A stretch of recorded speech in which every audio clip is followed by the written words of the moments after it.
लीम एक विशाल स्पेस साम्राज्य में एक नोबल के रूप में फिर से जन्म लेता है जिसके ऊपर बहुत सारा कर्ज होता है। वह यूनिवर्स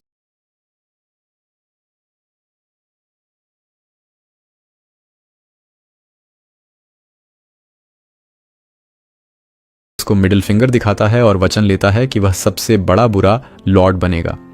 अपनी शक्तियों का गलत इस्तेमाल करके वह तबाही मचाना शुरू करता है, लेकिन जो भी बुरा काम करता है वह किसी न किसी तरह से उसी साम्राज्य के लिए फ़ायदेमंद हो जाता है जिसे वह ख़त्म करना चाहता है। विलन बनना कभी इतना फ्रस्ट्रेटिंग नहीं रहा। कहानी शुरू होती है लीम के साथ, जो एक बोरिंग जिंदगी जीने वाला मिडिल एज्ड लूज़र है। उसकी गैर कृतज्ञ पत्नी और बेटी उसके साथ रहती हैं, जो सिर्फ लेते हैं और कभी कुछ वापस नहीं देते।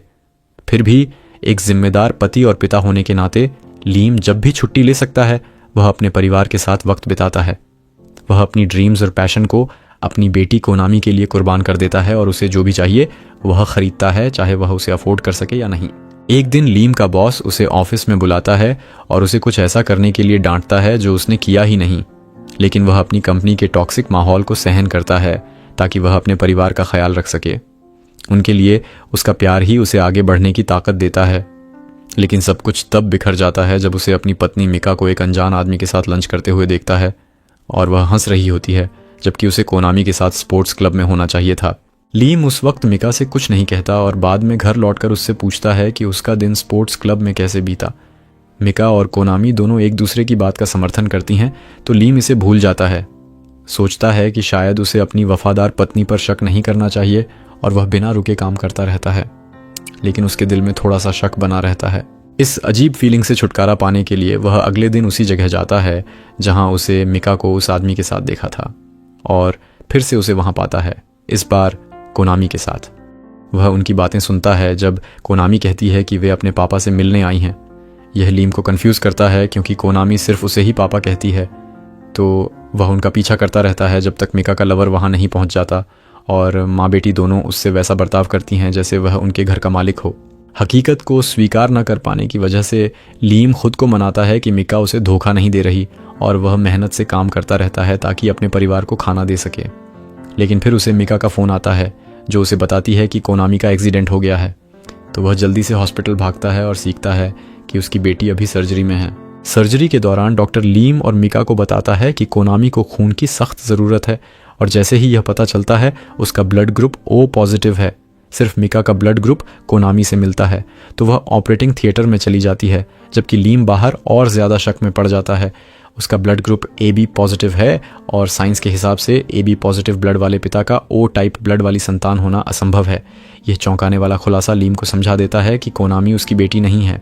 इसे स्वीकार न कर पाने की वजह से वह कोनामी के ठीक होने के बाद मिका से सच्चाई पूछता है, लेकिन मिका गिल्टी होने की बजाय उसे गैसलाइट करती है, कहती है कि उसे कभी परिवार की परवाह नहीं रही और वह उनके साथ वक्त नहीं बिताता। वह अपनी बात रखता है कि वह सिर्फ परिवार को खाना और छत देने के लिए काम करता है, लेकिन मिका अपनी बात पर अड़ी रहती है, कहती है कि उसका काम अच्छा नहीं है और कोनामी को क्वालिटी एजुकेशन देने के लिए काफ़ी नहीं है। वह उसे याद दिलाती है कि शादी से पहले उसने वादा किया था कि हमेशा उसे खुश रखेगा, लेकिन पिछले 10 सालों में वह इस वादे को पूरा नहीं कर पाया। उसके मुताबिक इतने सालों से वह सिंगल मदर जैसा फील कर रही है क्योंकि लीम कभी उनके लिए नहीं रहा, और इसलिए अब वह लीम को अपने परिवार का हिस्सा नहीं मानती। इतना गैसलाइटिंग करने के बाद भी वह कोनामी के असली पिता या अपने अफेयर के बारे में नहीं बताती। खैर, मिका को अब और बर्दाश्त नहीं होता। अगर वह और देर तक रुकी तो उसे गिल्ट फील हो सकता है, तो वह उठकर फैसला करती है कि कोनामी के साथ इस घर को हमेशा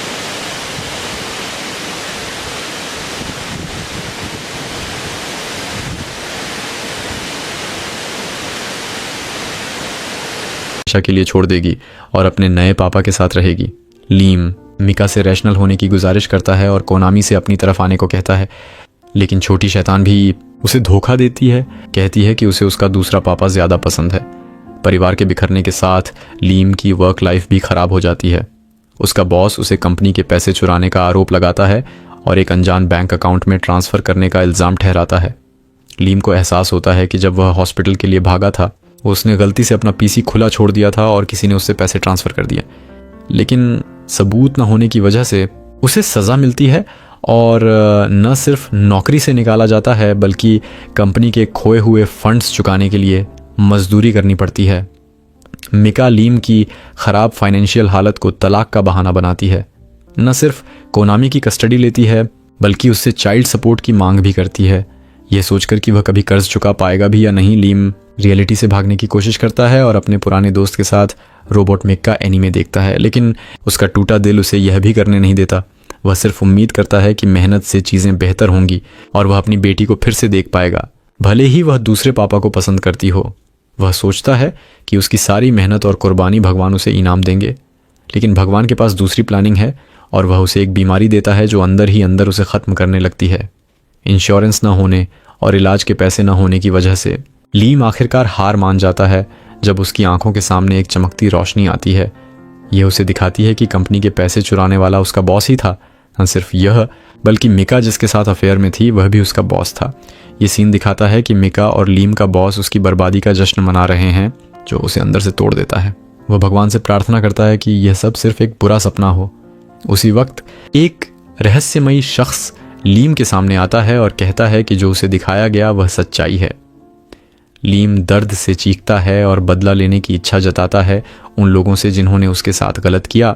जो रहस्यमयी शख्स को और एंटरटेन करता है, वह शख्स कहता है कि उसे लीम में दिलचस्पी है क्योंकि लीम एक अच्छा इंसान है। लेकिन लीम को अब अच्छा होने से कोई मतलब नहीं रहता क्योंकि हर किसी ने उसकी इस खूबी का फ़ायदा उठाया। यह सोचकर कि यह शख्स कोई देवता है, लीम उससे दूसरा जीवन मांगता है जहां वह जो चाहे कर सके। इस बार वह सबसे बड़ा विलन बनना चाहता है जो हर किसी पर हावी हो। रहस्यमयी देवता मान जाता है और उसे 5 अलग अलग दुनिया चुनने का ऑप्शन देता है। Fantasy, supernatural, period drama, Wild West, Jurassic era और आखिर में रोबोट्स और स्पेस बैटलशिप्स। लीम स्पेस बैटलशिप्स को चुनता है क्योंकि यह उसे उन दिनों की याद दिलाता है जब वह अपने पुराने दोस्तों के साथ इस तरह के एनीमे पर बातें करता था। देवता मान जाता है और बताता है कि यह एक साई-फाई फैंटेसी दुनिया है जहां साइंस और मैजिक साथ साथ हैं और वह एक काउंट के घर में पैदा होगा जो एक ग्रह पर राज करता है। लीम कॉन्ट्रैक्ट साइन करता है और देवता उसकी बदला लेने वाली आत्मा को रोबोट्स का शासक और अल्टीमेट स्पेस बुली बनने के लिए भेज देता है। लीम की आंखें खुलती हैं और वह एक छोटे बच्चे के शरीर में एक ऐसी मैंशन की छत पर पाता है जो दशकों से छुई नहीं गई। जैसा कि रहस्यमयी देवता ने कहा था, लीम अब हाइड्रा नाम के ग्रह पर है जिस पर उसके पिता काउंट बैनफील्ड राज करते हैं। रिहायशी एस्टेट्स चारों तरफ से पेड़ पौधों से घिरे हैं जिसमें लीम का घर भी शामिल है जो एक डायस्टोपियन क्रिसमस ट्री थीम वाला लगता है। अंदर जाते ही उसकी माँ उसे सरप्राइज देती है और उसका 5वां बर्थडे विश करती है। मैजिक ट्रांसपोर्टेशन से वह उसे दूसरे कमरे में ले जाती है और उसे रॉयल केक दिखाती है, साथ ही उसका गिफ्ट देती है। वह बड़ा गिफ्ट बॉक्स खोलता है और अंदर एक छोटा सा डिवाइस लटकता हुआ पाता है जिसे माँ कहती है कि यह एक AI मेड रोबोट का ऑर्डर शीट है। लीम को ज़्यादा समझ नहीं आता और वह डिवाइस पर रैंडम बटन दबा देता है जिससे एक कैरेक्टर कस्टमाइजेशन स्क्रीन खुलती है। संक्षेप में उसे अब अपनी मेड का अपीयरेंस चुनना है। लंबी सिलेक्शन प्रोसेस के दौरान माँ बताती है कि मॉडल चुनने के बाद उसे मैन्युफैक्चरर को ऑर्डर शीट भेजनी होगी ताकि उसका यूनिक AI मेड रोबोट मिल सके। वह कैजुअली कहती है कि उसे मेड के प्राइवेट पार्ट्स भी चुनने हैं। ये बेहद अजीब है लेकिन वह इसे बिल्कुल नॉर्मल मानती है। उसी वक्त लीम का पिता भी आता है और बर्थडे गिफ्ट के तौर पर उसे परिवार का नया हेड बना देता है। साथ में शर्त रखता है कि दोनों पेरेंट्स इंपीरियल होम प्लैनेट पर जाकर अपनी ज़िंदगी बिताएंगे। वह लीम को भरोसा दिलाता है कि उनके न होने से उसे ज़्यादा आज़ादी मिलेगी। वे यह भी कहते हैं कि लीम को उन्हें मंथली अलाउंस देना होगा ताकि वे शांति से रह सकें।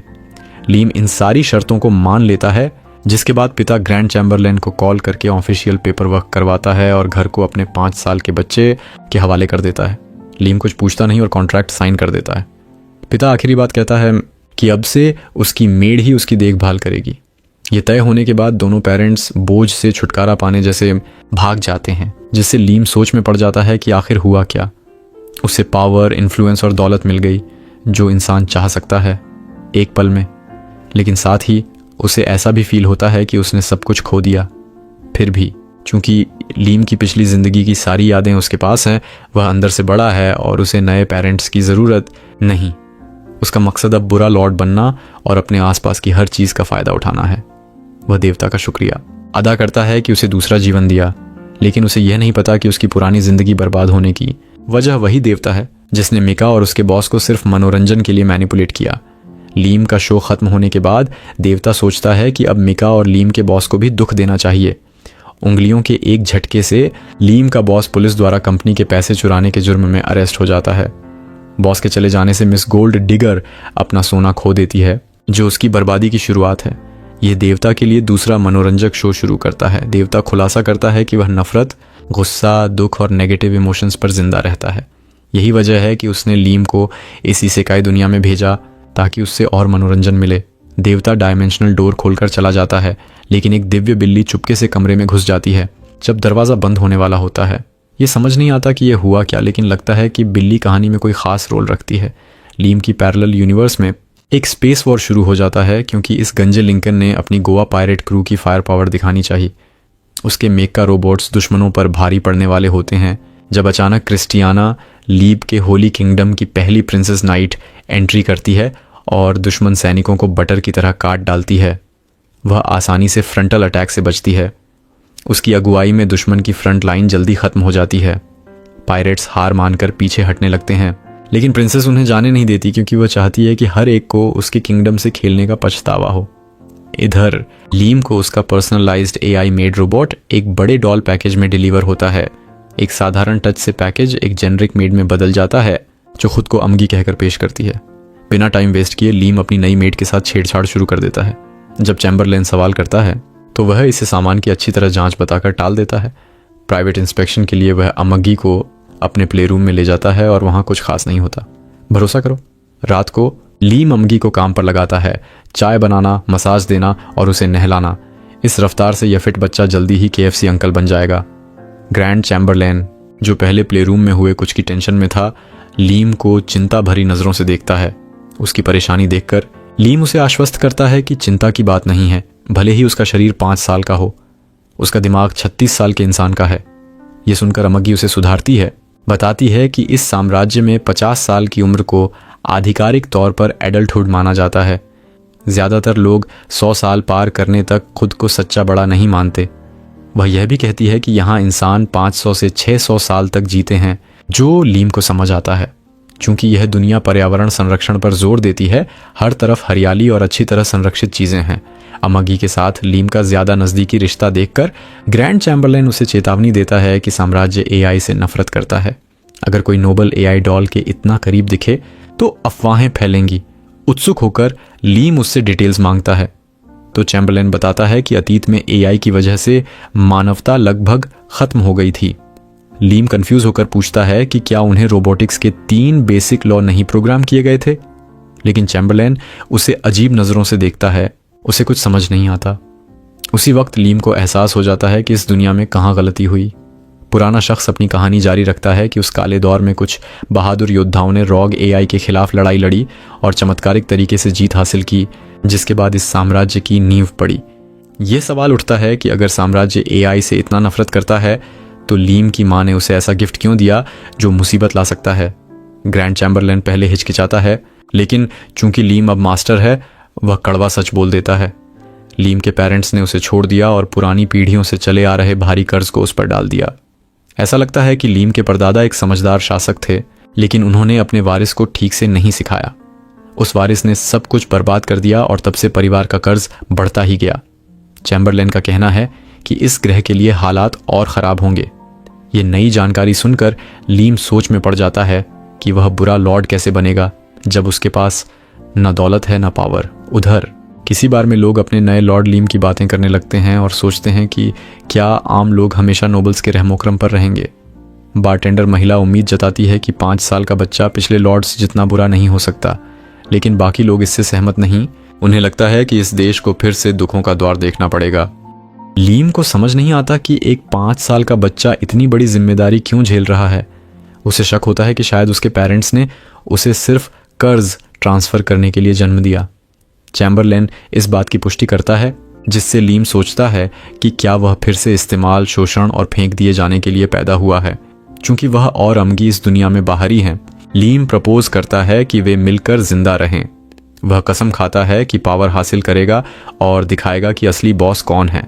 फिर अमगी को अपने साथ पार्टनर बनने का ऑफर देता है, लेकिन अमगी उसे याद दिलाती है कि उसका फ़र्ज़ सिर्फ उसकी मेड के रूप में सेवा करना है, न कि बराबरी करना। वह तैयार है अपनी ज़रूरतें पूरी करने के लिए कुछ भी करने को और कहती है कि लीम उसे जो चाहे ऑर्डर दे सकता है, बशर्ते अमगी कभी रॉग ना हो जाए। लीम अपनी खुद की 3 लॉ ऑफ मेड रोबोट बनाता है। पहला, वह अपने मास्टर को नुकसान नहीं पहुंचा सकती या ऐसा कुछ नहीं कर सकती जो उसे नुकसान दे। दूसरा, वह मास्टर के हर अनऑर्डर को मानेगी जब तक वह पहले लॉ के खिलाफ ना हो। तीसरा, वह अपनी मौजूदगी की हिफाजत करेगी बशर्ते यह पिछले लॉ से टकराव न करे। इसके बाद लीम अमगी से सलाह मांगता है। सोचता है कि एआई होने के नाते उसे एडमिनिस्ट्रेशन और गवर्नेंस का ज्ञान होगा। वह सुझाव देती है कि वे एजुकेशन कैप्सूल का इस्तेमाल करें। लगता है कि इस कैप्सूल से लीम 10 साल का ज्ञान 6 महीने में अपने दिमाग में डाल सकता है और साथ में अपना शरीर भी मजबूत कर सकता है। ये आइडिया पसंद आने पर लीम इसे करने का फैसला करता है और अमगी को अपने इलाके की जिम्मेदारी सौंप देता है। ग्रैंड चैम्बरलेन इस फैसले का सख्त विरोध करता है, लेकिन लीम और अमगी की स्मार्टनेस के आगे हार मान जाता है। सब तय होने के बाद लीम कैप्सूल में एंटर करता है। प्रोसेस शुरू होने से पहले वह अमगी से आखिरी सवाल पूछता है, क्या इस दुनिया के एआई में इमोशंस होते हैं? यहाँ तक कि एआई इंसानी बर्ताव कॉपी कर सकते हैं और एनिमे के लिए हाँ, उसके पास इमोशंस हैं। सब कुछ उसके हवाले करके लीम कैप्सूल में क्रायो स्लीप में चला जाता है। रहस्यमयी देवता जो गाइड होने का दावा करता है एक अलग इंसान है जो नेगेटिव इमोशंस पर जिंदा रहता है। लीम, उसकी पत्नी और उसके लवर के साथ खेल खत्म होने के बाद वह अगले टारगेट की तलाश में पृथ्वी पर लौटता है। वहाँ उसकी नज़र एक जवान लड़की पर पड़ती है जो न्यूडल शॉप में अपनी ज़िंदगी का बेस्ट मील खाने वाली होती है, लेकिन जैसे ही वह चॉपस्टिक खोलती है वह असमान टूट जाता है, जो जापानी कल्चर में बुरा शगुन माना जाता है और दुर्भाग्य या मौत ला सकता है। चॉपस्टिक का असमान टूटना देवता की करामात है, जो इस छोटी सी बात से पैदा होने वाले नेगेटिव इमोशंस का मज़ा ले रहा है। उधर लीम की दुनिया में उसकी मेड उसकी जागने का इंतज़ार करती है। कैप्सूल खुलता है और लीम जागता है। उसे पता चलता है कि वह 2 साल तक सोया रहा और उसका शरीर नाइट रेजिंग प्रोग्राम से मजबूत हो गया है। चूंकि लीम के लिए यह सिर्फ सेकंड्स जैसा था, उसे अपने बड़े हुए शरीर की आदत डालने में वक्त लगेगा। अमगी सुझाव देती है कि वह रिहैबिलिटेशन करे। इसके बाद लीम पूछता है कि उसका इलाका बैनफील्ड कैसा चल रहा है। अमगी उसे इलाके की मौजूदा इकोनॉमिक सिचुएशन दिखाती है। एआई रोबोट होने के नाते उसने ईमानदारी से बैनफील्ड को संभाला है। लीम उसकी तारीफ करता है, लेकिन अपनी आंखों से डेवलपमेंट देखना चाहता है। वह अमगी के साथ बाहर जाता है और हैरान रह जाता है जब उसे पता चलता है कि उसने बैनफील्ड आर्मी के लिए एक स्पेस पोर्ट बनाया है। न सिर्फ यह, उसने आसमान में एक फ्लोटिंग डॉक भी बनाया जहां मोबाइल रोबोट्स और स्पेसशिप्स खड़े हो सकते हैं। लीम उत्साह से फ्लोटिंग डॉक देखने जाता है और मोबाइल नाइट्स की साइट से दंग रह जाता है, जिन्हें वह भविष्य में चला सकता है। वह रोबोट चलाने की इच्छा जताता है तो अमगी यह अरेंज कर देती है और उसे बेसिक कंट्रोल्स सिखाती है, जो आसान है। मूवमेंट मैजिक पर डिपेंड करता है और जो भी मूव लीम सोचेगा रोबोट वैसा ही करेगा। लीम सावधानी से मोबाइल नाइट को स्टेशन से उतारता है और आसानी से चलता है। कुछ देर बाद उसे बोरियत होने लगती है और वह अमगी से पूछता है कि क्या रोबोट से कॉम्बैट प्रैक्टिस करने का कोई तरीका है। वह जल्दी से यह अरेंज कर देती है, उसे तलवार देती है और बैनफील्ड आर्मी के कैप्टन माँ को उसका स्पैरिंग पार्टनर बनाती है। लीम उत्साह से अटैक करता है और पूरी ताकत से माँ के शील्ड पर वार करता है, जिससे वह जमीन पर गिर जाता है। लीम को एहसास होता है कि माँ ने जानबूझकर हार मानी। वह नहीं चाहता कि यह आर्मी वाला उसे बच्चा समझे, तो साफ कह देता है कि उसे गंभीरता से लड़ना होगा, वरना उसे सजा भुगतनी पड़ेगी। माँ गंभीर होकर उठता है और सही तरीके से डिफेंड करता है। एक पल में लीम की तलवार छीन लेता है और उसे ज़मीन पर दबा देता है, जिससे मैच ख़त्म हो जाता है। इस हार से लीम को रियलिटी चेक लगता है कि उसे अपनी बैटल स्किल्स बढ़ानी होंगी ताकि वह बेहतर पायलट बने। तो वह चैम्बरलेन से कहता है कि उसे एक इंस्ट्रक्टर ढूंढे जो उसे कॉम्बैट में ट्रेन करे। चैम्बरलेन को लगता है कि लड़ाई के लिए लॉर्ड को ज़रूरत नहीं, लेकिन लीम इससे सहमत नहीं। वह अब कमज़ोर होकर दूसरों के सामने झुकना नहीं चाहता। वह सबसे ताकतवर बनना चाहता है ताकि बुरा लॉर्ड बनने का मकसद पूरा हो सके। वह यासुशी, एक शख्स जो तलवार लिए है, को अपना एस सेंसे बनाता है। लीम खुद को यासुशी से मिलवाता है और बताता है कि वह बेस्ट तलवारबाज बनना चाहता है, जिससे यासुशी फिलोसॉफिकल स्पीच देने लगता है कि कोई बेस्ट नहीं होता। अमगी को इस अजीब शख्स पर शक होता है, लेकिन लीम उसे चिंता न करने को कहता है और यासुशी के साथ ट्रेनिंग शुरू करता है। मास्टर तलवारबाज पहले एक सीक्रेट टेक्निक दिखाता है, जिसे वह फ्लैश का तरीका कहता है। तलवार की मूठ पकड़कर वह उसे थोड़ा बाहर निकालता है और फिर अंदर कर देता है। एक पल में सारे लॉग्स 2 हिस्सों में बंट जाते हैं। लीम सोचता है कि शायद आदमी ने इतनी तेज़ी से तलवार निकाली कि दिखाई नहीं दी। वह अमगी से धीमी मोशन वीडियो चलाने को कहता है, जो उसने अपनी आंखों से रिकॉर्ड किया था, लेकिन पता चलता है कि आदमी ने तलवार नहीं निकाली। सोचकर कि हाईटेक कैमरा यासुशी की टेक्निक कैप्चर नहीं कर पाया, लीम और उत्साहित हो जाता है और उसका शिष्य बनने का फैसला करता है, लेकिन उसे नहीं पता कि यासुशी एक ठग है और लॉग्स पहले से ही काटे हुए थे। गाइड देवता अपने डायमेंशन से यह सब देखता है। शायद यही उसने यासुशी को भेजा और वह उत्सुकता से देख रहा है कि आगे क्या होगा। दूसरी तरफ क्रिस्टियाना को दुश्मन पायरेट गैंग से शांति वार्ता का ऑफर मिलता है, तो वह अपनी बैटल फ्लीट के साथ दुश्मन बेस पर जाती है ताकि गो से बात करे। लेकिन गो का इरादा शांति का नहीं था, वह उसे सिर्फ इसलिए बुलाया ताकि उसका अनगार्डेड होम प्लैनेट मिस्टेरिया पर अटैक कर सके। कुछ देर बाद हजारों पायरेट शिप्स क्रिस्टियाना के प्लैनेट की तरफ बढ़ते हैं और अलायंस की डिफेंस लाइन को पार कर जाते हैं। गो खुलासा करता है कि अलायंस ने उसके साथ हाथ मिलाया और उसे धोखा दिया क्योंकि ज्यादातर उसे खतरा मानते हैं। सारी अलायंस फ्लीट क्रिस्टियाना के स्पेसशिप पर हथियार तान देती है। गो बताता है कि उसे अलायंस को धोखा देने के लिए सिर्फ पैसे चाहिए थे और क्रिस्टियाना को एहसास दिलाता है कि उसका राज यहीं खत्म हो गया। लेकिन वह वादा करता है कि अगर वह उसकी बात माने तो उसके प्लैनेट को नुकसान नहीं पहुंचेगा। 3 साल बीत गए हैं जब से लीम यासुशी के नीचे ट्रेनिंग कर रहा है और बेशक वह फ्लैश टेक्निक नहीं सीख पाया क्योंकि वह होती ही नहीं। उसने बेसिक मार्शल आर्ट्स मास्टर कर लिया लेकिन संतुष्ट नहीं है और ख़ास टेक्निक्स सीखना चाहता है जो उसे ओवर पावर विलन बनाए। यासुशी के घर वह अपनी आसान कमाई का जश्न मनाता है और सोचता है कि लीम को ठगना कितना आसान रहा, जो अभी भी इस बात से अनजान है कि वह बिना स्किल वाला है। वह चाहता है कि यह आसान पैसा हमेशा मिलता रहे। उसी वक्त लीम लौटता है और अपने मास्टर से सवाल पूछता है। वह मास्टर से एक जटिल टेक्निक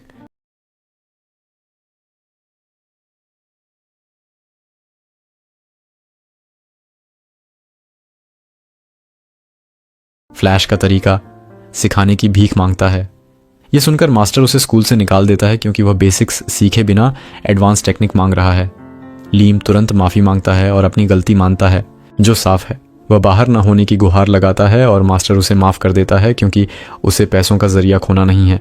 माफ़ी मिलने के बाद लीम जल्दी से चला जाता है। जैसे ही वह जाता है, मास्टर अपनी शानदार शख्सियत से बाहर आता है और स्वीकार करता है कि उसे लीम की मांगी गई टेक्निक की कोई जानकारी नहीं। उसी वक्त लीम फिर से लौटता है और माफ़ी के तौर पर एक्स्ट्रा पैसे ऑफर करता है, जिसे भूखा मास्टर स्वीकार कर लेता है। लीम के जाने के बाद वह एक्स्ट्रा कैश से खुश हो जाता है। उधर लीम भी एक्स्ट्रा पैसे देने से उत्साहित है, लेकिन फिर वह वापस आता है और मास्टर को बताता है कि वह और पैसे देगा। मास्टर खुश हो जाता है और सोचता है कि यह पैसा हमेशा आता रहे। जब लीम आखिरकार चला जाता है तो वह इस आसान कमाई से खुश है। अपने महल में वापस आकर लियम अपने सिंहासन पर शानदार तरीके से बैठता है और सीखने के तनाव के बारे में शिकायत करता है। उसी वक्त इमेजिन उसे थियंस की आर्थिक रिपोर्ट के बारे में बताती है, जिसमें कर्ज वैसे का वैसा ही है, लेकिन प्रोडक्शन और सेल्स बढ़ रहे हैं तो सब ठीक लगता है। लियम इमेजिन की मेहनत को सराहता है और सरकार का काम उसे ज्यादा सौंपने की सोचता है। इमेजिन को यह सुनकर खुशी होती है, लेकिन वो माफ़ी मांगती है क्योंकि ग्रोथ रेट उनकी उम्मीद से कम है। वो वेलफेयर प्रोग्राम की रिपोर्ट दिखाती है और नतीजों के उम्मीद से कम होने पर शिकायत करती है। लियम को यह सुनकर हैरानी होती है और जानना चाहता है कि इस फेलियर की जिम्मेदारी किसकी है। थोड़ी देर बाद एक अजीब चेहरा और बदसूरत दिखने वाला छोटा सा आदमी आता है। लियम तुरंत पूछता है कि वो अपने फेलियर के लिए बहाने क्यों नहीं देता। पहले तो वो हैरान होता है, लेकिन फिर उसे याद दिलाया जाता है कि उसने फिनेसिस को छिपाया और मैनिपुलेट किया, जो कि भ्रष्टाचार का साफ सबूत है। ये सुनकर वो खुद का बचाव करता है और कहता है कि लियम अभी बहुत छोटा है और इन चीज़ों को समझ नहीं सकता। वो दावा करता है कि ये खर्च ज़रूरी हैं, लेकिन लियम उसे झूठ बोलने के लिए टोकता है। फिर वो कहता है कि उसने ये खर्च चीज़ों को चलाने के लिए किए, लेकिन लियम उसकी इन झूठी बातों से तंग आ जाता है। लियम पूछता है कि उसने पहले वाले वेंडर से अलग क्यों चुना, तो वो कहता है कि नया वेंडर बेहतर है, लेकिन लियम उसे कैटमैन को रोकने के लिए कहता है। लियम इन झूठों से परेशान होकर उसे याद दिलाता है कि उसने वेंडर को रिश्वत देकर भ्रष्टाचार किया। इन इल्ज़ामों के बीच लियम का दिमाग भटकने लगता है। वो सोचता है कि इस टैलेंटेड भ्रष्ट अधिकारी से कुछ सीखा जाए, लेकिन दुर्भाग्य से वो उतना टैलेंटेड नहीं निकला जितना लियम ने सोचा था। इमेजिन उसे एक पुराने भ्रष्टाचार केस के बारे में बताती है, जिसमें उसका एक सबोर्डिनेट शामिल था। वो दावा करता है कि ये सब उसके सबोर्डिनेट का काम था, जैसा कि केस में बताया गया, लेकिन लियम और डोमो को लगता है कि उसने अपने सबोर्डिनेट को फंसाया ताकि वो बच सके, खासकर जब भ्रष्टाचार के पैसे वापस नहीं मिले। ये सुनकर लियम उस छोटे से आदमी पर गुस्सा हो जाता है जो अपने सबोर्डिनेट को जानबूझकर फंसाकर भ्रष्टाचार से बच गया। डर के मारे वो मोटा आदमी कहता है कि ये सब झूठ है और लियम से गुहार लगाता है कि वो ओमेगा जैसे डॉल्स पर भरोसा न करे, क्योंकि वो इंसानों के दुश्मन हैं। गुस्से में लियम अपनी तलवार उठाता है और धीरे धीरे उस मोटे की तरफ बढ़ता है, पूछते हुए कि क्या उसे अपने सबोर्डिनेट को फंसाना अच्छा लगता है। लियम को अपनी तरफ आते देख वो मोटा बेकार बहाने बनाने लगता है। ये तक कहता है कि सब यही करते हैं ताकि बिजनेस चले, लेकिन लियम अपनी तलवार निकाल लेता है। ये देखकर वो मोटा अचानक रुख बदलता है और लियम को बताता है कि वो सिर्फ लॉर्ड्स जैसे उसके प्रयासों की वजह से शानदार जिंदगी जी पा रहा है। लेकिन इससे पहले कि वो अपनी गंदी बात पूरी कर पाए, लियम उसकी जान ले लेता है। वो लाइफलेस लॉर्ड से चिल्लाता है कि किसी को भी उसके लोगों या उसके पैसे को छूने का हक नहीं सिवाय उसके। इससे पहले कि बात बेकाबू हो, इमेजिन उसे शांत कराती है, लेकिन लियम उसे आदेश देता है कि वो सभी भ्रष्ट अधिकारियों की जांच करे। हालांकि इमेजिन कहती है कि ऐसा करना नुकसानदायक होगा। इसके बजाय वो सुझाव देती है कि वो 30 डॉल्स तैयार करे जो गवर्नेंस और दूसरी यूनिट्स में उसे ज़्यादा बेहतर तरीके से मदद करेंगी ताकि इलाके में तरक्की हो। लियम तुरंत मान जाता है।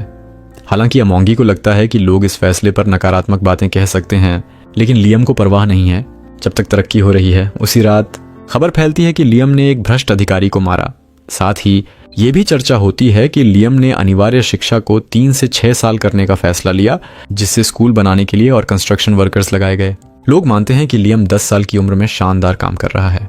इस बीच लियम आखिरकार बड़े ट्रांसफॉर्मर जैसे मशीनों को कंट्रोल करने की कोशिश करता है, क्योंकि अब उसने मार्शल आर्ट में महारत हासिल कर ली है।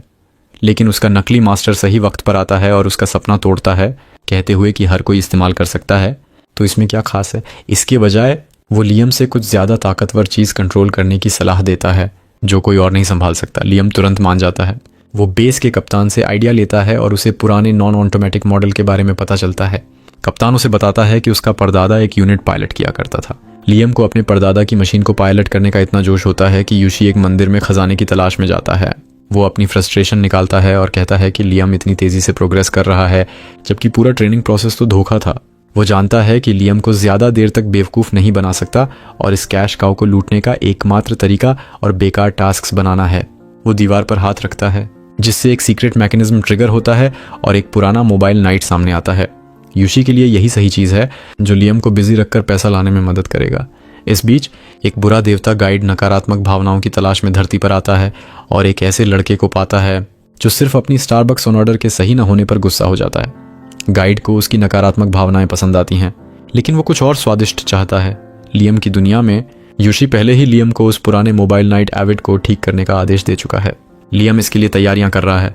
वो अपने बटलर ब्रायन के साथ मास्टर की नकली अल्टीमेट टेक्निक फ्लैश प्रैक्टिस कर रहा है। ब्रायन को खुशी है कि एविड लियम के परदादा की यूनिट है, लेकिन वो मानता है कि इतना पुराना यूनिट लियम के लिए फायदेमंद नहीं होगा। लियम को यकीन है कि अगर वो सबसे पुराना यूनिट मास्टर कर लेगा तो उसकी पायलटिंग स्किल्स टॉप पर होगी। ब्रायन अपनी आदत से मजबूर होकर लियम को इस बेकार टेक्निक को सीखने से रोकता है, लेकिन लियम दृढ़ है कि मेहनत से वो बेहतर होगा। दूसरी तरफ अमागी एविड के पास जाती है और यूशी और उसके ट्रेनिंग तरीकों पर शक जताती है। उसे लगता है कि यूशी सच्चा तलवारबाज नहीं है, लेकिन लियम के आदेश पर उसे एविड को ठीक करना है, तो वो पूरी कोशिश करती है। थोड़ी देर बाद लेफ्टिनेंट नास कार्लिन, जो एक वीपन्स फैक्ट्री इंजीनियर है, अपनी टीम के साथ लियम के प्लैनेट पर एविड को ठीक करने आती है। लियम उसे एयरपोर्ट पर मिलने जाता है और शुभकामनाएं देता है। बातचीत के दौरान नास को अमाजी दिखती है और उसे हैरानी होती है कि एक एआई डॉल काउंट के साथ क्यों है। लियम को नास की प्रतिक्रिया से गुस्सा आता है और वो साफ कर देता है कि वो एआई डॉल रख सकता है और जो भी उसकी ज़िंदगी पर सवाल उठाएगा उसे सज़ा मिलेगी। लेकिन लियम ने नास की प्रतिक्रिया गलत समझी, क्योंकि नास असल में एंड्रॉयड्स की फ़ैन है और अमाजी को देखकर पूरी तरह एक्साइटेड हो जाती है। लेकिन लियम उसे रोकता है। वो एविड के पास जाते हैं और नास कहती है कि ये मशीन बेकार है। लियम सिर्फ एविड चाहता है और नए पार्ट्स लगाने का आइडिया देता है। यूशी नास को देखकर प्यार में पड़ जाता है, लेकिन नास उसे इग्नोर करती है। लियम नास को पैसे देने का वादा करता है और नास मान जाती है। यूशी लियम और नास को बात करते देख जलन महसूस करता है और लियम को सज़ा देने के लिए नई ट्रेनिंग प्लान करता है। वो लियम को आंखों पर पट्टी बांधकर नदी में फिसलन भरे लॉग पर खड़ा करता है और टेनिस बॉल्स फायर करता है। लियम को तलवार भारी लगती है, लेकिन वो मेहनत करता है। दूसरी तरफ पायरेट कमांडर गोवास अपनी जेल में कई औरतों को कैद करता है, जिसमें प्रिंसेस क्रिस्टियाना भी है। वो क्रिस्टियाना को ट्रेजर आइलैंड ले जाता है और उसे अपनी ट्रेजर बनाना चाहता है। वो उसे लैब असिस्टेंट के पास ले जाता है और एक विकृत औरत दिखाता है जिसे जहाज से फेंक देता है। गोवास क्रिस्टियाना को अपनी नई पेट बनाना चाहता है और असिस्टेंट सुझाव देता है कि पहले उसके पैर काटे जाएं। गोवास और ख़तरनाक प्लान बनाता है और उसकी आंखें हथेली पर लगाने की बात करता है। क्रिस्टियाना डर जाती है और चारों तरफ टेस्ट ट्यूब्स में विकृत औरतें देखती हैं। अगर कोई हीरो नहीं आया तो वो ख़त्म है। कुछ हफ्तों बाद नस एविड को ठीक कर लेती है और लियम को कॉकपिट दिखाती है। नस अपना टॉप उतारती है, लेकिन लियम आंखें बचाता है। एविड लियम को पायलट के तौर पर रजिस्टर कर लेता है। लियम पहला कदम उठाता है, लेकिन गिर जाता है। नास कहती है कि ऑटो बैलेंस नहीं है, लेकिन अगर मास्टर कर लिया तो ये शरीर की तरह चलेगा। लियम प्रेरित होकर फिर से चलता है और अच्छा बैलेंस करता है। नास उसे मेंटल इमेज पर फोकस करने को कहती है, लेकिन उसका टच लियम को भटका देता है और एविड का हाथ हिलता है। नास समझ जाती है, लेकिन लियम कहता है कि ये उसकी गलती नहीं। यूशी शक करता है कि लियम गलत कर रहा है, लेकिन ब्रायन खुश है। यूशी लियम को और सख्त ट्रेनिंग देता है। कुछ दिन बाद लियम फ्लैश टेक्निक नहीं सीख पाता और सोचता है कि उसे टैलेंट नहीं। अमागी कहती है कि दिक्कत यूशी की ट्रेनिंग में है। लियम यूशी का बचाव करता है और कहता है कि इसमें जादू हो सकता है। वो जादू से लॉक काटने की कोशिश करता है और सालों मेहनत के बाद सीख लेता है। बड़ा होकर लियम यूशी को दिखाने के लिए लॉक को दूर से काटता है। यूशी हैरान होता है क्योंकि उसकी ट्रेनिंग तो झूठ थी। कुछ हफ्तों बाद लियम स्पेस में अपनी बटलशिप पर अमाजी के साथ होता है।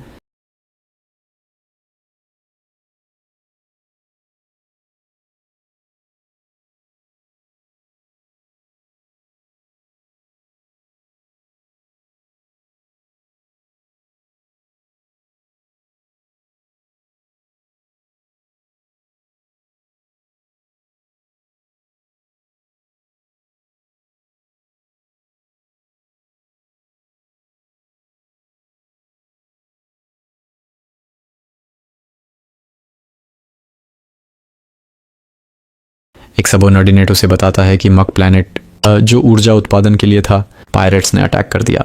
अमगी सुझाव देती है कि ग्रेविटी का इस्तेमाल कर अंधेरे से अटैक किया जाए। लियम मान जाता है और अपने जहाज़ों को पायरेट्स को पकड़ने का आदेश देता है। ब्रायन उसे रोकता है, लेकिन लियम अपनी स्किल्स दिखाने जाता है। वो एविड में बैठकर पायरेट्स पर अटैक करता है और कई मशीनें काट देता है। वो बीम राइफल से प्लाज्मा रे फायर करता है और फ्लैश टेक्निक से दुश्मनों को डराता है। पायरेट्स भागने लगते हैं। लियम रॉकेट पंच यूज़ करता है, लेकिन उसे पसंद नहीं आता और नास से शिकायत करता है। अमाजी बताती है कि सिर्फ 10% जहाज पकड़े गए, 30% नष्ट हुए और बाकी भाग गए। लियम इसे जीत मानता है और अमाजी की तारीफ करता है। गुआस को लियम की जीत का पता चलता है और वो गुस्से में है। वो अपने सहयोगी जहाज़ों को नष्ट करने का आदेश देता है। लियम बटलशिप पर लौटता है और अमाजी से अपनी पहली जंग का मजा लेने की बात करता है। अमागी उसे बधाई देती है। लियम को पायरेट जहाज़ों पर कब्जा करने की खुशी है, लेकिन उसे मायूसी होती है जब उसे पता चलता है कि उनमें सोना नहीं है। अमाजी और ब्रायन उसे बताते हैं कि रेयर मेटल्स जैसे ऑरिकैल्कॉम, एडमंटीन और मिथ्रिल हैं जो हथियार बनाने में यूज़ होते हैं। लियम सोने और डायमंड्स चाहता है, लेकिन अमाजी कहती है कि इस यूनिवर्स में ये वैल्यूएबल नहीं। लियम को सोने का शौक है और ब्रायन से सोना लाने को कहता है। ब्रायन कहता है कि उनके पास इलेक्ट्रॉनिक डिवाइस बनाने के लिए सोना है। लियम सोने के सिक्के बनवाना चाहता है और अपने कमरे को सोने से भरने का सपना देखता है। वो 30 साल का हो चुका है, लेकिन बच्चे जैसा व्यवहार करता है। अमाजी उसे जजमेंटल नज़रों से देखती है। इस बीच अमागी लियम को बताती है कि उनकी सेना में 10,000 बटलशिप्स हैं, लेकिन सिर्फ 3,000 काम करती हैं और 2,000 इमरजेंसी के लिए हैं। लियम हैरान होता है कि 2,000 बटलशिप्स से पायरेट्स हारे। अमागी और ब्रायन बहस करते हैं कि पुरानी शिप्स फेंकी जाएं या नहीं। लियम अमागी के साथ जाता है और सेकेंड हैंड बटलशिप्स खरीदने का फैसला लेता है। दूसरी तरफ नास एक एक्सपो में अपनी नई बटलशिप पेश करती है, लेकिन डिज़ाइन खराब होने की वजह से लोग उसे इग्नोर करते हैं। पुलिशिया की बटलशिप बेहतर लगती है और निवेशक उसे चुनते हैं। नस शर्मिंदा होती है और लियम को फिर से चूना लगाने की सोचती है। गाइड नकारात्मक भावनाओं की तलाश में आता है और एक लड़के को कोसते हुए पाता है। वो लियम की दुनिया में जाता है, लेकिन लियम की तरक्की देखकर हैरान होता है। वो सोचता है कि यूशी ने लियम को बर्बाद किया होगा, लेकिन लोग लियम की तारीफ करते हैं और कहते हैं कि उसने पायरेट्स को हराया और इलाके को बेहतर किया। बाहर में कोई ऐसा शख्स है जो लियम के लिए उत्साहित नहीं है। वो शख्स है यासुशी, जो बेईमान है। वो अपने स्टूडेंट के बारे में ज़ोर ज़ोर से शिकायत करता है। अटेंडेंट देखता है कि वो कितना परेशान है तो पूछता है कि क्या हुआ। यासुशी बताता है कि चाहे वो कितना भी कोशिश करे, उसका स्टूडेंट तलवारबाजी में अच्छा होता जा रहा है। औरत समझ नहीं पाती कि वो अपने स्टूडेंट के अच्छा होने पर क्यों गुस्सा है। हर टीचर के लिए ये अच्छी बात होनी चाहिए, लेकिन बेईमान टीचर के लिए नहीं, जो खुद को टीचर कहता है। वो शिकायत करता है कि अपनी पूरी ताकत से वो तीसरे दर्जे का, शायद दूसरे दर्जे का तलवारबाज है। लेकिन हैरानी की बात है कि लियम धीरे धीरे पहले दर्जे की ओर बढ़ रहा है। इससे दो बातें हो सकती हैं, या तो लियम ने उसे पकड़ लिया है और सिर्फ दिखावा कर रहा है, या फिर लियम ने अभी तक उसे नहीं पकड़ा लेकिन जल्दी ही पकड़ेगा। दोनों ही स्थिति में उसके लिए खतरा है। गाइड अंदर आता है फीडबैक लेने, लेकिन उसकी प्लानिंग भी काम नहीं करती। उसने लियम को खराब टीचर भेजा था, लेकिन लियम की जिंदगी उसकी मर्जी के उलट चल रही है। दोनों शिकायत करते हैं। वहीं लियम घर पर तलवार की प्रैक्टिस कर रहा है। वो कई पेड़ों को एक साथ काट देता है और उत्साहित है। उसे पता है कि वो बेहतर हो गया है, लेकिन मूर्ख अभी भी सोचता है कि यासुशी उससे कहीं बेहतर है। वो अमाजी से पूछता है कि क्या उसकी स्पीड यासुशी जितनी है, लेकिन अमागी को कोई फर्क नहीं दिखता। अच्छी चीज़ें उसके साथ आसानी से नहीं होती, इसलिए वो अपनी ज़िंदगी बर्बाद नहीं करना चाहता। वो अपनी ज़िंदगी के बारे में सोचता है। उसे फिर से जन्म मिला था माता पिता के बेटे के रूप में जो उसे कर्ज के बोझ के साथ छोड़ गए, लेकिन अब वो अच्छा तलवारबाज बन गया है। उसने कुछ कर्ज चुकाना शुरू कर दिया है और चीज़ें ठीक हो रही हैं। उसे लगता है कि ये सब गाइड की वजह से है। वो गाइड का शुक्रिया अदा करता है, लेकिन ये शुक्रिया गाइड के लिए सज़ा है। जो इंसान सिर्फ बदकिस्मती पर जीवित रहता है उसके लिए शुक्रिया जहर है। उसे लगता है कि वो मर जाएगा और वो चारों तरफ नकारात्मक ऊर्जा ढूंढता है। शुक्र है कि यासुशी की नकारात्मक ऊर्जा मौजूद है जिससे वो जिंदा रह सकता है। ये उसके लिए काफ़ी नहीं है और वो सचमुच चाहता है कि लियम फेल हो। वो खुद को समझाता है कि इंसान तब सबसे ज़्यादा फेल होता है जब वो सफलता के कगार पर होता है। इसलिए वो इंतज़ार करेगा जब तक लियम लगभग सफल ना हो जाए ताकि उसकी बदकिस्मती ज़्यादा हो। महल में अमजी आकर लियम को बताती है कि इंपीरियल आर्मी अपने पुराने हथियारों को फेंकने की सोच रही है। चूंकि उन्हें सेकेंड हैंड हथियार चाहिए, इंपीरियल आर्मी से खरीदना अच्छा रहेगा। ये डील लियम को पसंद आती है, लेकिन इसमें एक शर्त है। शर्त जो गाइड की चाहत का हिस्सा हो सकती है। शर्त यह है कि उसे इंपीरियल आर्मी के कुछ सैनिकों को भी लेना होगा। बेवकूफ़ सैनिकों को लेना उसके लिए नुकसानदायक है, लेकिन अमागी सलाह देती है कि ये सैनिक शिक्षित हैं और अच्छे होंगे, तो वो डील आगे बढ़ाता है। गाइड देखता है, उम्मीद करता है कि सैनिक उसके खिलाफ बगावत करेंगे और ये उसकी सबसे बड़ी हार होगी। उंगलियां क्रॉस्ड हैं कि क्या होगा। अगले दिन यासुशी हैवी हैंगओवर के साथ उठता है। वो पीने का पछतावा करता है, लेकिन उसे पछताने का वक्त नहीं मिलता जब नाइस उसे देखने आती है। उसके आने की अपनी वजह है। वो लियम के बारे में जानना चाहती है ताकि वो अपनी अजीब हथियारों की बिक्री कर सके। दूसरी ओर यासुशी सोचता है कि वो उसे पसंद करती है और वो अच्छा लग रहा है। उम्मीद है वो आईने में देखेगा। उनकी बातचीत भ्रम और बेवकूफ़ी से भरी होती है। आखिरकार वो पूछती है कि लियम का क्या शौक हो सकता है। वो चीज़ जो अगर वो लियम के सामने करे तो भले ही वो उसके हथियार में रुचि न ले फिर भी खरीद ले, लेकिन वो सीधे नहीं पूछती। यासुशी सोचता है कि वो उससे पूछ रही है कि उसे औरत में क्या पसंद है। वो बात टालने की कोशिश करता है ताकि अपना शौक ना बताए, लेकिन वो बहुत जिद करती है। वो सोचता है कि वो उसे बहुत प्यार करती है और उसके बिना नहीं रह सकती, तो वो बता देता है। वो बताता है कि उसे छोटे और खुलासा स्कर्ट पसंद हैं, चमकदार अंडरवियर, टाइट सूट और स्टॉकिंग्स का कौन सा टाइप पसंद है। वो ये सब नाइस के लिए बताता है। नाइस समझती है कि वो लियम के बारे में बता रहा है, तो वो सुझाव लेती है और लियम से मिलने निकल पड़ती है। वो ग्लैमरस लग रही है, छोटे और टाइट स्कर्ट में, चमकदार अंडरवियर और टाइट सूट में, लेकिन लियम को उसकी मौजूदगी पसंद नहीं आती। वो माई जितनी भी अच्छी नहीं लगती, तो वो उसे क्यों पसंद करेगा। वो सब कुछ हिलाने की कोशिश करती है, लेकिन लियम को परेशानी हो रही है। उसे याद आता है कि अपनी पिछली ज़िंदगी में उसकी बीवी के पास भी ऐसे अंडरवियर थे। वो रात को उसे नहीं पहनती थी, शायद किसी और से मिलने के लिए पहनती थी। उसका चेहरा बदल जाता है। नाइस सोचती है कि उसे ये पसंद आया, लेकिन नहीं, ये नज़ारा उसे परेशान कर रहा है और वो नफरत करता है। नाइस के हथियार ख़राब हैं, लेकिन उसकी ज़िद को नकारा नहीं जा सकता। चूंकि वो जोर देती है कि उसे ख़रीदना ही पड़ेगा और उसका नज़ारा उसे चिढ़ा रहा है, तो वो ख़रीद लेता है ताकि वो चली जाए। वो अमाजी से पूछता है कि पैसे हैं या नहीं। सौभाग्य से अमाजी कहती है कि पैसे हैं और ये बर्बाद नहीं होगा, तो ख़रीद लो। नाइस इतनी खुश होती है कि वो महल से बाहर निकलते वक्त गिर पड़ती है और उसका पूरा शरीर दिख जाता है। जैसे ही वो जाती है, वो अपने सहकर्मी को कॉल करती है। वो डींग मारती है कि लियम ने उसे इसलिए ख़रीदा क्योंकि वो बहुत अच्छी लग रही थी और लियम उससे नज़रें नहीं हटा पाया। ब्रायन ये बात सुनता है और गुस्सा हो जाता है कि उसका बॉस सिर्फ शरीर के लिए फंस गया। दूसरी ओर यासुशी ये सुनता है और गुस्सा हो जाता है। ये शौक तो उसका है और उसे गुस्सा है कि लियम ने इसका मज़ा लिया। लियम, जिसके बारे में सब चिंतित हैं, अमगी की गोद में लेटा हुआ राजा की तरह मज़े ले रहा है। क्या आयरनी है। थोड़ी देर बाद नास लियम को 300 युद्धपोत लाती है जो उसने उसे ज़बरदस्ती ऑर्डर करने को मजबूर किया था। उसी वक्त इंपीरियल आर्मी से ले गए युद्धपोत भी आते हैं। अमगी को इंपीरियल आर्मी से क्वांटम टेलीपोर्टेशन से रसीद मिलती है और वो लियम से रसीद पर हस्ताक्षर करने को कहती है। क्वांटम शब्द कई बार दोहराती है। लियम मजाक में अपना अंगूठा अमगी के सीने पर रखता है और कहता है कि ये उसका क्वांटम थंबप्रिंट होगा। पकड़ा गया। फिर भी यासुशी घर में आराम कर रहा है। सोच रहा है कि लियम से बदला कैसे लेगा, जो हर बार नास को उससे छीन लेता है। उसे नियस की साजिश याद आती है और वो पछताता है कि नास ने अपनी कीमती चीज़ें उस गुड़िया प्रेमी बच्चे पर बर्बाद की।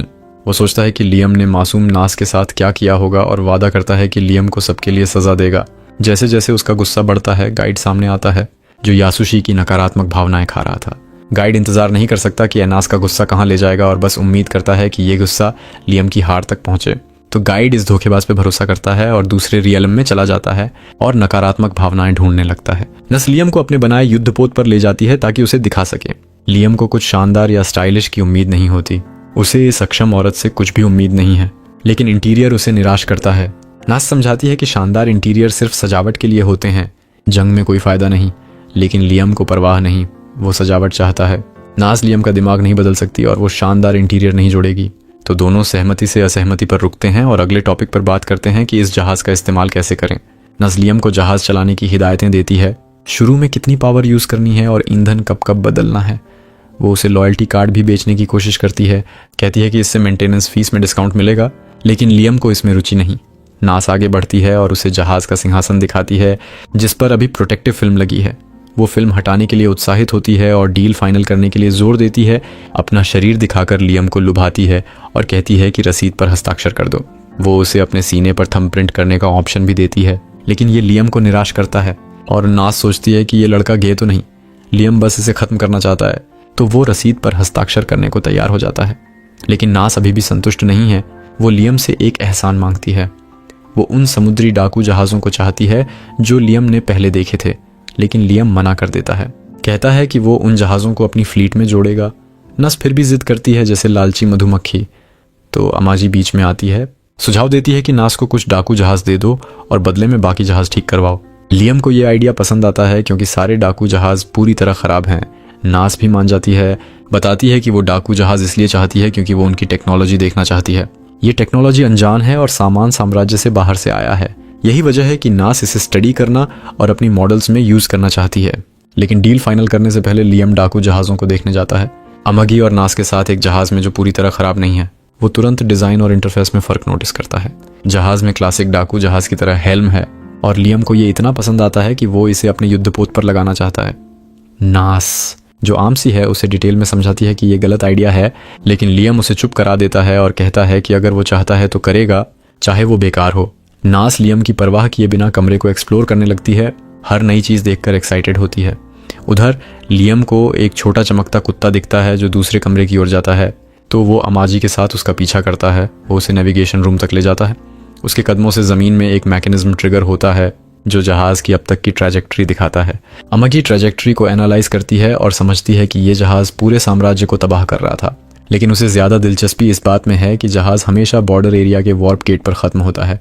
ये एरिया कानून से बाहर है, साम्राज्य के नियंत्रण से परे, और साम्राज्य और दूसरे देश के बीच जंग का फ्रंट लाइन है। लियम समझ जाता है कि ये वार्प गेट डाकुओं के ठिकाने तक जाता होगा। अमागी जब कोऑर्डिनेट्स चेक करती है तो उसे डाकू बेस का गुप्त ठिकाना पता चल जाता है। वो साइंटिफिक एक्सप्लेनेशन देती है कि वहाँ पहुँचना कितना मुश्किल है, ऑर्बिटल रेडियस कितना अनॉर्मल है और यात्रा करना कितना चुनौतीपूर्ण होगा।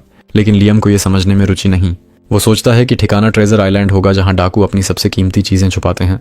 हालांकि वो भ्रम में है। अमजी उसे फैसला लेने देती है और वो उत्साह से घोषणा करता है कि उनकी फ्लीट तुरंत ट्रेजर हंट पर जाएगी। थोड़ी देर बाद गोआस को पता चलता है कि लियम ने हमला शुरू कर दिया और उसके कुछ गुंडों को फ्रंट लाइन पर हरा दिया। वो गुंडों को अपने सामने लाता है, उन्हें सजा देने का फैसला करता है क्योंकि वो हारकर डाकू नाम को बदनाम कर दिया। इन हारे हुए लोगों से निपटने से पहले गोआस अपने सैनिकों को लियम का सिर लाने का हुक्म देता है और सारी फ्लीट को जंग के मैदान में भेज देता है। लियम अपनी फ्लीट के साथ वार्प गेट की ओर जाता है जो डाकू ठिकाने तक ले जाता है, लेकिन उन्हें गेट यूज करने की इजाजत नहीं है क्योंकि साम्राज्य को टोल फीस देनी होगी। गेट संभालने वाला ऑफिसर लियम से कनेक्ट होता है, बताता है कि गेट बहुत दूर तक जाता है और लियम 7000 जहाज़ों को वार्प करना चाहता है, तो इसके लिए बहुत पैसा चाहिए। लियम वादा करता है कि वो बाद में पैसे देगा, लेकिन ऑफिसर उस पर भरोसा नहीं करता। लियम अमागी से किसी भरोसेमंद शख्स को ढूंढने को कहता है, लेकिन उनके पास कोई कनेक्शन नहीं है। लियम फिर ऑफिसर को स्थिति समझाता है, बताता है कि वो डाकुओं से लड़ने जा रहा है, लेकिन इससे ऑफिसर और अनिच्छुक हो जाता है क्योंकि लियम सुरक्षित वापसी या पैसे देने की गारंटी नहीं दे सकता। लियम के पास फंड नहीं है और उसे कई दिन लगे यहाँ पहुँचने में, तो वो वापस नहीं जा सकता। वो ऑफिसर से मैनेजर से बात करने की मांग करता है, लेकिन ऑफिसर ही यहाँ का सबसे बड़ा अधिकारी है। तो लियम तमाशा करता है और कॉल काट देता है।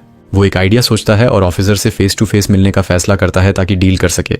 जब वो वार्प गेट पर ऑफिसर को मनाने की कोशिश करता है कि बिना फीस के हारमोनिया गेट में जाने दे, उधर गोआस और उसकी स्पेसशिप हारमोनिया गेट पर पहुंचती है। उसके पास वहाँ सारे कनेक्शन हैं और बावजूद इसके कि वो विलन है, उसे किसी से भीख नहीं मांगनी पड़ती। जो पैसे वाला होता है वही दुनिया चलाता है। वो रैपर को कॉल करता है और वहाँ उसका जानने वाला उसे खुशी से ग्रीट करता है, पूछता है कि वो परमोनिया गेट से कहाँ जा रहा है। वो बताता है कि वो डोमोस गेट जा रहा है। डोमोस गेट कहीं नहीं जाता। सब जानते हैं कि गोआस जैसे विलन के लिए वहाँ कुछ हासिल करने को नहीं है। वो आदमी पूछता है कि वो बंजर जमीन में क्या करेगा, उसका क्या काम है।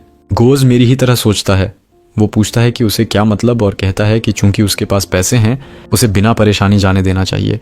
वो तुरंत पेमेंट कर देता है। उधर लियम शारीरिक रूप से रैप गेट पर पहुंचता है, उम्मीद करता है कि अपनी बातचीत से एंट्री ले सके। वो अंदर जाने की इजाज़त मांगता है और आदमी कहता है कि कोई दिक्कत नहीं। वो खुश होता है जब तक आदमी उसे टोकता नहीं और फीस मांग लेता है। लियम पहले डींग मारता है कि वो नोबल है और पैसे दिला सकता है, लेकिन अटेंडेंट उसकी कमज़ोर डींग से प्रभावित नहीं होता। जब डींग काम नहीं करती वो विनम्र हो जाता है। अटेंडेंट से भीख मांगता है कि उसे अंदर जाने दे, लेकिन अटेंडेंट को परवाह नहीं। वो झूठ और ड्रामा मिलाकर आंसुओं में झुकता है, कहता है कि उसे बीमार माँ से मिलना है और यात्रा ज़रूरी है। इतने जहाज़ों के साथ माँ से मिलने? तुम्हारी माँ को जहाज़ चाहिए ठीक होने के लिए। जब झूठ काम नहीं करता वो कहता है कि वो चाहता है कि माँ उसकी फ्लीट देखे इससे पहले मर जाए। आदमी कहता है कि वापस जाओ, पैसे लाओ और फिर आओ अगर माँ सचमुच इतनी ज़रूरी है। आदमी को गोवा के जाने की कॉल आती है तो वो दूसरा काम निपटाने चला जाता है। लियम गुस्से में है कि उसकी बातचीत अब काम नहीं कर रही। वो जगह घूमता है और फिर कुत्ता देखता है। वो कुत्ते का पीछा करता है। रैप रूम में गोवा के जाने की खबर मिलती है। जानते हैं कि लियम का जहाज़ भी वेटिंग रूम में है तो टक्कर जोरदार होगी। वो गलत थे क्योंकि उन्होंने बिना जाने डाकू से पेमेंट ले लिया, तो वो आंखें बंद कर लेते हैं। वहाँ काम करने वाले सब ब्रेक पे चले जाते हैं ताकि जब टक्कर हो लगे कि वो वहाँ नहीं थे। सबके जाने के बाद लियम वहाँ पहुँचता है। वो देखता है कि ये वार्प गेट है और पारमोनिया गेट के आसपास डाकू जहाज़ है। वो सोचता है कि अटेंडेंट ने उसे जाने दिया और सबको भेज दिया ताकि कोई न जान सके कि उसने बिना पेमेंट एंट्री दी। स्क्रीन पर फिर देखता है कि वार्प विपरीत दिशा में जा रहे हैं। वो सोचता है कि ये अटेंडेंट की गलती है और बैठकर ठीक करता है। इससे गोज़ की मूवमेंट बिगड़ जाती है, लेकिन चूंकि उसकी यात्रा जारी है उसे कोई दिक्कत नहीं दिखती। अचानक अमाजी लियम को वापस बुलाती है। जब वो लौटता है वो बताती है कि उन्हें भरोसेमंदी का लेटर मिला है, नोबल से नहीं नास से, क्योंकि उन्होंने उससे बहुत खरीदा। एक अच्छा काम दूसरा अच्छा काम लाता है। वो खुश होकर नास की तारीफ करता है और कहता है कि ऑफिसर तैयार थे उन्हें झुकाने को, लेकिन अब लेटर मिलने से एंट्री आसान होगी। वो अमाजी को वार्म होल में लॉन्च करने का हुक्म देता है और वो वैसा ही करती है। उनकी पारमोनिया गेट की यात्रा शुरू होती है और सौभाग्य से गोवाज और उसके लोग बेस छोड़ चुके हैं तो वो अनजान रहेंगे। उधर गोवाज बेचैन हो जाता है। उसे 30 मिनट में डोमोस गेट पहुंचना था, लेकिन यात्रा लंबी हो रही है और वो वहां नहीं पहुंचा। वो राइडर से पूछता है जो भी चिंतित है, लेकिन आगे गेट दिखता है और वो सोचते हैं कि यही उनका ठिकाना है। चूंकि उन्हें लियम के वार्म होल में बदलाव का पता नहीं, वो गेट में प्रवेश करते हैं। जब वो वहां पहुंचते हैं चारों तरफ लाल रंग दिखता है। कई स्पेसशिप तैयार हैं जंग के लिए। वो समझते हैं कि वो खतरे के क्षेत्र में हैं क्योंकि वो इंपीरियल आर्मी के जोन में आ गए। उनके लिए ये बर्बादी है, लेकिन लियम के लिए सौभाग्य। वो अपने ठिकाने पर पहुंचता है। आमजी कोऑर्डिनेट्स चेक करना चाहती है, लेकिन उसे ज़रूरत नहीं। वो कई डाकू जहाज़ देखता है और जानता है कि यही ट्रेजर आइलैंड है। अमगी आगे देखती है और पाती है कि कोई स्पेसशिप एक्टिव नहीं है, मतलब जंग के लिए तैयार नहीं है। लियम इस मौके का फ़ायदा उठाने का फैसला करता है और उन पर अचानक हमला करता है। वो अमाजी को जहाज़ लॉन्च करने को कहता है। वो दूसरे जहाज़ों को हमले के लिए छोड़ती है और वो अपने जहाज़ एविड में चढ़ता है। कुछ सेकंड में वो कई हमले करता है। अपने रॉकेट पंच से वो सारे जहाज़ नष्ट कर देता है। एविड क्रश से वो उन्हें कुचल देता है। ये सब गोज़ को पता नहीं चलता। असल में ये भी नहीं पता कि वो इंपीरियल आर्मी आइलैंड पे क्या झेल रहा है। लियम जहाज़ को आग लगाता है। अमगी आकर रिपोर्ट करती है कि सारे जहाज़ आग में हैं, लेकिन ये उसके लिए काफ़ी नहीं। वो ट्रेजर के लिए आया है और वही लेगा। वो अमजी को मोबाइल नाइट्स रिलीज़ करने को कहता है। वो वैसा करती है और सारे मोबाइल नाइट्स उस चट्टानी आइलैंड पर निशाना साधते हैं। वो जहाज़ से देखता है, ट्रेजर हंट के लिए उत्साहित। उम्मीद है उसे सोना मिले क्योंकि सोना उसका पसंदीदा ट्रेजर है। गोवस की इस हमले पर प्रतिक्रिया क्या होगी ये अनिश्चित है, लेकिन आगे रोमांचक वक्त आने वाला है। सब्सक्राइब करो यहाँ अगला हिस्सा देखने के लिए। हम समय पीछे जाते हैं जब क्रिस्टियाना अपने देश में थी और अपने पिता महाराज, भाई प्रिंस रिकार्ड और बहन रोवन से मिल रही थी, जिनसे उसने वादा किया था कि वो सुरक्षित लौटेगी। लेकिन तभी बाहर धमाका होता है जो डाकुओं की वजह से था। पता चलता है कि गठबंधन ने क्रिस्टियाना के परिवार को धोखा दिया और डाकुओं को उसके गृह पर आने दिया। नतीजा, उसका राज्य तबाह हो गया और क्रिस्टियाना को गोवास ने कैद कर लिया। तब पता चला कि गोवास ने कई औरतों को पकड़ा था, लेकिन क्रिस्टियाना को लगता था कि उसका हश्र अलग होगा क्योंकि वो राजकुमारी नाइट थी। वो गोवास का अपमान और मजाक तक उड़ा देती है, जो उसकी सबसे बड़ी गलती साबित होती है। गोवास ने उसकी आंखों के सामने एक कैदी औरत को गंदा किया, जिसकी मदद उसके पागल साइंटिस्ट असिस्टेंट ने की, जिसने उस बेचारी को राक्षस बना दिया। थोड़ी देर बाद क्रिस्टियाना को वो भयानक चीज़ देखने को मिली जो उसकी गलती से बनी। उसे जल्दी समझ आ गया कि गोवास खूबसूरत औरतों को सिर्फ मनोरंजन के लिए भयानक प्राणी बनाता है और कोई और वजह नहीं। तो वो बस उम्मीद करती है कि कोई नायक आएगा जो उसे बचाएगा, इससे पहले कि वो भी राक्षस बन जाए। लेकिन ये वो कहानी नहीं है। क्रिस्टियाना को यातना दी गई, उसका पूरा शरीर नीचे से ऊपर तक काटा गया, उसका लड़ने का जज्बा खत्म हो गया। गोवास ने बताया कि उसे मज़ा आ रहा है इतनी मजबूत इरादों वाली औरत को तोड़ने में। फिर भी उसे उसकी उदास आंसुओं भरी आंखें नफरत थीं और उसने अपने अंडरलिंग को हुक्म दिया कि उनकी आंखें निकालकर उसके हाथों की हथेलियों में डाल दें। उसने समझाया कि इस तरह वो अपनी भयानक भविष्य की शक्ल बिना आईने के देख सकेगी। जब साइंटिस्ट्स क्रिस्टियाना पर ऑपरेशन शुरू करते हैं, गोवास पीछे की औरतों की ओर मुड़ता है, सबको करीब से देखने को कहता है क्योंकि जल्दी उसका भी नंबर आएगा। क्रिस्टियाना गोवास से दया की भीख मांगती है, लेकिन वो हंसता है और देखता है कि उसे हरा चिपचिपा राक्षस बना दिया जाता है।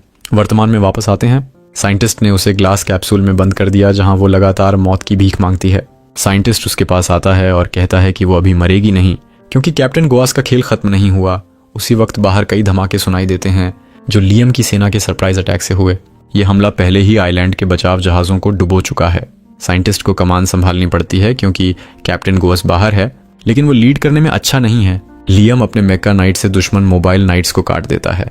दुश्मनों को खत्म करने के बाद लियम ट्रेजर और बचे लोगों की तलाश का हुक्म देता है। ट्रेजर ढूंढते वक्त लियम को फिर चमकता कुत्ता दिखता है और वो उसे लैब तक ले जाता है जहां वो साइंटिस्ट को पकड़ लेता है। वो साइंटिस्ट से ट्रेजर के बारे में पूछता है और साइंटिस्ट गोवास के पेट्स के बारे में बताता है जो यहाँ का सबसे बड़ा ट्रेजर है। न समझते हुए लियम साइंटिस्ट के साथ उस जगह जाता है जहाँ गोवास के पेट्स बंद हैं और उसे हरा चिपचिपा लड़का क्रिस्टियाना खींचता है। साइंटिस्ट गर्व से कहता है कि क्रिस्टियाना उसकी सबसे बड़ी रचना है। उसकी चिकनी बातें लियम को वैसी ही लगती हैं जैसे उसकी पिछली जिंदगी के बॉस की, जो बुरा इंसान था और उसकी जिंदगी को नर्क बनाता था। अब ताकत होने पर लियम वक्त जाया नहीं करता और उस पागल को सिर में गोली मार देता है। फिर क्रिस्टियाना की ओर मुड़ता है। क्रिस्टियाना बताती है कि लियम कौन है और उससे उसे और यहाँ सभी को बचाने की भीख मांगती है। लियम बिना सोचे मान जाता है और कहता है कि भविष्य में इसका बदला देना। वो चला जाता है, लेकिन उसे ये नहीं पता कि क्रिस्टियाना का मतलब बचाने से ये था कि वो सबको मार दे, क्योंकि किसी में जीने की इच्छा नहीं बची थी। लियम का सबोर्डिनेट ये बात उठाता है और लियम समझाता है कि वो मूर्ख नहीं है, बल्कि प्लान कर रहा है कि महंगे इलेक्सिर से सभी कैदियों के शरीर को दोबारा बनाएगा जो उसके इलाके को फिर कर्ज में डाल सकता है। ये बुरे लॉर्ड का काम नहीं है, लेकिन लियम उन लोगों को नहीं छोड़ना चाहता जो उसकी पिछली जिंदगी से भी बदतर हालात में हैं। यही वजह है कि वो इतना बड़ा कदम उठा रहा है। थोड़ी देर बाद लियम अपने ग्रह पर लौटता है जहां लालची नास आती है। सुनकर कि लियम ने डाकू बेस जीत लिया तो वो चाहती है कि वो उसके युद्धपोत खरीदे सेलिब्रेशन के लिए, जो बिल्कुल बेकार है। लियम जानता है कि वो उसे ठगने आई है, लेकिन चूंकि उसके जहाज़ों ने उसे ट्रेजर आइलैंड जीतने में मदद की, वो मान जाता है। लेकिन जब वो अपना शरीर दिखाती है उसे नफरत होती है और वो कुछ भी खरीदने से मना कर देता है, जिससे नास समझती है कि वो उसके शरीर से बोर हो गया। वो उदास मोनोलॉग में चली जाती है कि उसने अपनी इज्जत तार तार कर दी, जबकि वो ही उसे बार बार यूज़ करती रही है। लियम उसे हटाने और परेशान होकर अमाजी से फंड्स पूछता है। अमाजी हिसाब लगाती है और बताती है कि ट्रेजर आइलैंड से मिली लूट से 5 0 नास के जहाज़ खरीदे जा सकते हैं। लेकिन लियम कुछ कह पाए इससे पहले नास इसे हाँ समझती है और भाग जाती है। वापस जाते वक्त वो अपने सहकर्मियों को वीडियो कॉल पर रोती है कि उसने अपनी इज्जत के लिए ये ऑर्डर हासिल किया। यासुशी, लियम का मास्टर, ये सुनता है और सोचता है कि नास ने लियम को अपना शरीर बेचा, जो कभी नहीं हुआ, और गुस्से में आ जाता है। गाइड, जो अभी आया, यासुशी की नकारात्मक भावनाएं खाता है। लियम नियोस को ढूंढने निकलता है ऑर्डर कैंसिल करने के लिए। जब वो यासुशी से टकराता है, वो उसे ट्रेनिंग ग्राउंड ले जाता है लियम से बदला लेने के इरादे से। यासुशी दावा करते हुए कि ये बस ट्रेनिंग है, लियम को आंखों पर पट्टी बांध देता है और उसे ड्रोन अटैक से भरे हुए हमले शुरू कर देता है। लेकिन ये प्लान फिर से फेल हो जाता है क्योंकि लियम इस मुश्किल वक्त में डिफेंसिव मैजिक सीख लेता है और एक मैजिक शील्ड से सारे ड्रोन नष्ट कर देता है। यासुशी दंग रह जाता है। वो हार मान लेता है और चला जाता है, कहते हुए कि अब लियम को और कुछ सिखाने को नहीं बचा और उसे ट्रेनिंग के लिए मरने से रोक दे। वो लियम को सर्टिफाइड मास्टर का टाइटल दे देता है। इस बेकार से टाइटल के साथ लियम आखिरकार खुश हो जाता है और गाइड का दिल से शुक्रिया अदा करता है जिसने उसे इस शानदार दुनिया में लाया। पर उसे नहीं पता कि उसकी पॉजिटिव फीलिंग्स गाइड को गुस्सा दिला देंगी। कुछ दिन बीतते हैं और लियम फिर से अपनी ज़िंदगी से नाखुश हो जाता है। वो ब्रायन और अमागी से शिकायत करता है कि कैसे वो इस दुनिया का सबसे बड़ा ईविल लॉर्ड बनना चाहता है और अपनी अनफेयर पिछली ज़िंदगी के लिए सबको सज़ा देना चाहता है। लेकिन अमागी उसकी इस इच्छा को समझ नहीं पाती और कहती है कि उसे सबको पे करना चाहिए। वो मतलब डेट चुकाने से है, पर लियम इसे टाल देता है, कहता है कि बाद में करेगा। अभी वो अपनी ईविल लॉर्ड ज़िंदगी एंजॉय करना चाहता है। इसके लिए उसे पावर, पैसा और सबसे ज़रूरी एक हैरम भरा हुआ हॉट महिलाओं की ज़रूरत है। उसके पास पहले से पावर है क्योंकि वो एक स्किल्ड सर्टिफाइड मास्टर तलवारबाज है, तो अब वो पैसा चाहता है। तभी मर्चेंट थॉमस उससे मिलने आता है और पायरेट्स को हराने की बधाई देता है। तोहफे में थॉमस लियम के फेवरेट सोने की ढेर सारी मात्रा लाता है। लियम खुश हो जाता है, लेकिन उसे पता है कि इसमें कोई छुपा हुआ मकसद होगा, तो वो थॉमस से पूछता है कि वो क्या चाहता है। थॉमस बताता है कि उसकी मर्चेंट टीम को एक खतरनाक इलाके से गुजरना है और वो उम्मीद करता है कि लियम अपनी 100 जहाज़ों की फ्लीट को एस्कॉर्ट के लिए इस्तेमाल करे। लियम एक मग की तरफ देखता है और जब उसे पता चलता है कि उनके पास तैयार जहाज़ हैं, वो थॉमस को कुछ उधार देने के लिए राज़ी हो जाता है, लेकिन हल्के से याद दिलाता है कि अगली बार जब वो आए तो उसे और सोना देना होगा। थॉमस अपनी असिस्टेंट के साथ बीफील्ड टेरिटरी की एक बड़ी सिटी में कार से जाता है। थॉमस चिल्लाता है कि ये जगह पिछले कुछ सालों में कितनी समृद्ध और एडवांस हो गई है। ऐसा सिर्फ इसलिए मुमकिन हुआ क्योंकि लियम ने टैक्स इनकम का ज़्यादातर हिस्सा टेरिटरी को डेवलप करने में लगाया। थॉमस लियम की तारीफ करता है और उसे एक समझदार रूलर कहता है, लेकिन उसे अजीब लगता है लियम का सोने के प्रति जुनून। फिर भी चूंकि सोना सस्ता है, थॉमस को फ़र्क नहीं पड़ता और उम्मीद करता है कि दोनों के लिए चीज़ें अच्छी रहेंगी। लियम के मैंशन में वापस लीम अमागी को अपने नए सोने के बार देता है और उसे सोने के सिक्के, सोने के बात और उन बात को सोने से भरने को कहता है। वो अपने सिंहासन पर बैठता है और खुश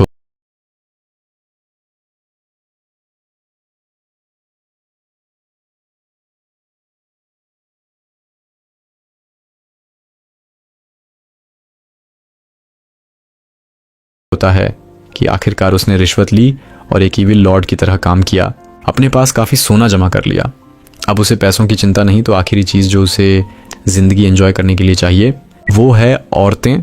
तो वो खुद के लिए एक हैरम बनाने का फैसला करता है और एक विशाल हॉल रूम को हैरम रूम के लिए रीमॉडल करने की सोचता है।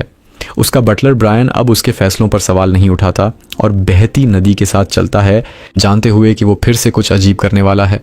खैर, लियम अपने प्लान शेयर करता है कि वो यहाँ एक पूल बनाएगा और उसे वाइन से भरेगा, मांस लटकाएगा, फल हर जगह रखेगा और सबसे ज़रूरी हर कोने में खूबसूरत औरतें खड़ी होंगी। अमा की बीच में टोकती है, लेकिन इससे पहले कि वो उसे बताए कि उसका प्लान कितना शानदार है, लियम साफ कर देता है कि उसकी इच्छाएं आखिरी हैं। लेकिन अमा की ऐसा नहीं कहने वाली थी। वो क्लैरिफाइज करती है कि उसे लियम का पैसा बर्बाद करने से कोई परेशानी नहीं, वो तो बस पूल को अल्कोहल से भरने के आइडिया से डरती है, जो खतरनाक हो सकता है क्योंकि रूम में अल्कोहल की भाप फैल सकती है। जानने के बाद कि इससे आग लगने या विस्फोट का खतरा है, लियम सोचता है कि क्या उसे दोबारा सोचना चाहिए। अमा की बताती है कि पूल का अल्कोहल पीना गंदा है और इससे पहले कि लियम कुछ जवाब दे, वो एक नर्डी एक्सप्लेनेशन में चली जाती है जिससे लियम को फाइनली समझ आता है कि उसका प्लान कितना बेवकूफ़ी भरा है। ब्रायन भी बोलता है और बताता है कि मांस लटकाना क्यों नहीं हो सकता। लंबी लंबी लेक्चर के बाद लियम को एहसास होता है कि उसका प्लान कितना बेतुका और सवालों भरा है। फिर भी वो अभी भी हरम चाहता है और जब अमागी और ब्रायन हैरानी से मान जाते हैं कि वो जितनी औरतों के साथ मज़े करना चाहे कर सकता है, लियम हैरान हो जाता है। लगता है उसे भूल गया था कि उसके पास कितनी पावर और अधिकार है और ज़्यादातर लोग जो उसकी तरह स्टेटस रखते हैं उनके पास भी अपना हैरम होता है। तो सही है कि लियम को भी एक मिले। ब्रायन फिर से लंबी लेक्चर शुरू करता है कि कैसे उसे लगता था कि लियम को औरतों में दिलचस्पी नहीं और वो सिर्फ AI डॉल्स की तरफ आकर्षित था, और ये सोचकर उसे कितनी चिंता होती थी कि लियम के कोई वारिस नहीं। बूढ़ा आदमी लियम पर दबाव डालता है कि वो जल्दी से वारिस पैदा करे, नहीं तो कोई पायरेट उसे मार देगा। लेकिन लियम उसे अनदेखा करता है और हारेम बनाने पर फोकस करता है। वो 100 औरतों का हारेम बनाने का फैसला करता है, लेकिन जब उसे पता चलता है कि इस दुनिया में 100 औरतें बहुत कम हैं, वो अमागी की मदद मांगता है जो मानती है कि लियम को कम से कम 1000 औरतें रखनी चाहिए। लियम घबरा जाता है और सब कुछ कैंसिल करने का फैसला करता है, सिर्फ अमागी को अपनी पार्टनर चुनता है। लेकिन ब्रायन की काफ़ी मनुहार के बाद वो मान जाता है और साफ करता है कि वो सिर्फ उन औरतों को चुनेगा जो उससे प्यार नहीं करती, क्योंकि विलन को ऐसा ही करना चाहिए। इस मकसद के साथ वो सिटी में जाता है और अपनी पहली विक्टिम को अप्रोच करता है जो उसे देखते ही उससे प्यार करने लगती है। लियम घबराता है और जब लड़की एक नोज बैलून जो अभी फैशन में है दिखाती है तो उसे और नफरत हो जाती है। लियम जल्दी से मैंशन वापस लौटता है और इस आइटम पर तुरंत बैन लगाने का ऑर्डर देता है, ऐसे बड़ा टर्न ऑन ऑफ कहते हुए। बीच पर जाने के बाद वो औरतों को पूरी तरह ढके हुए देखता है और सोचता है कि उसे इस प्लैनेट का फैशन सेंस बदलना होगा।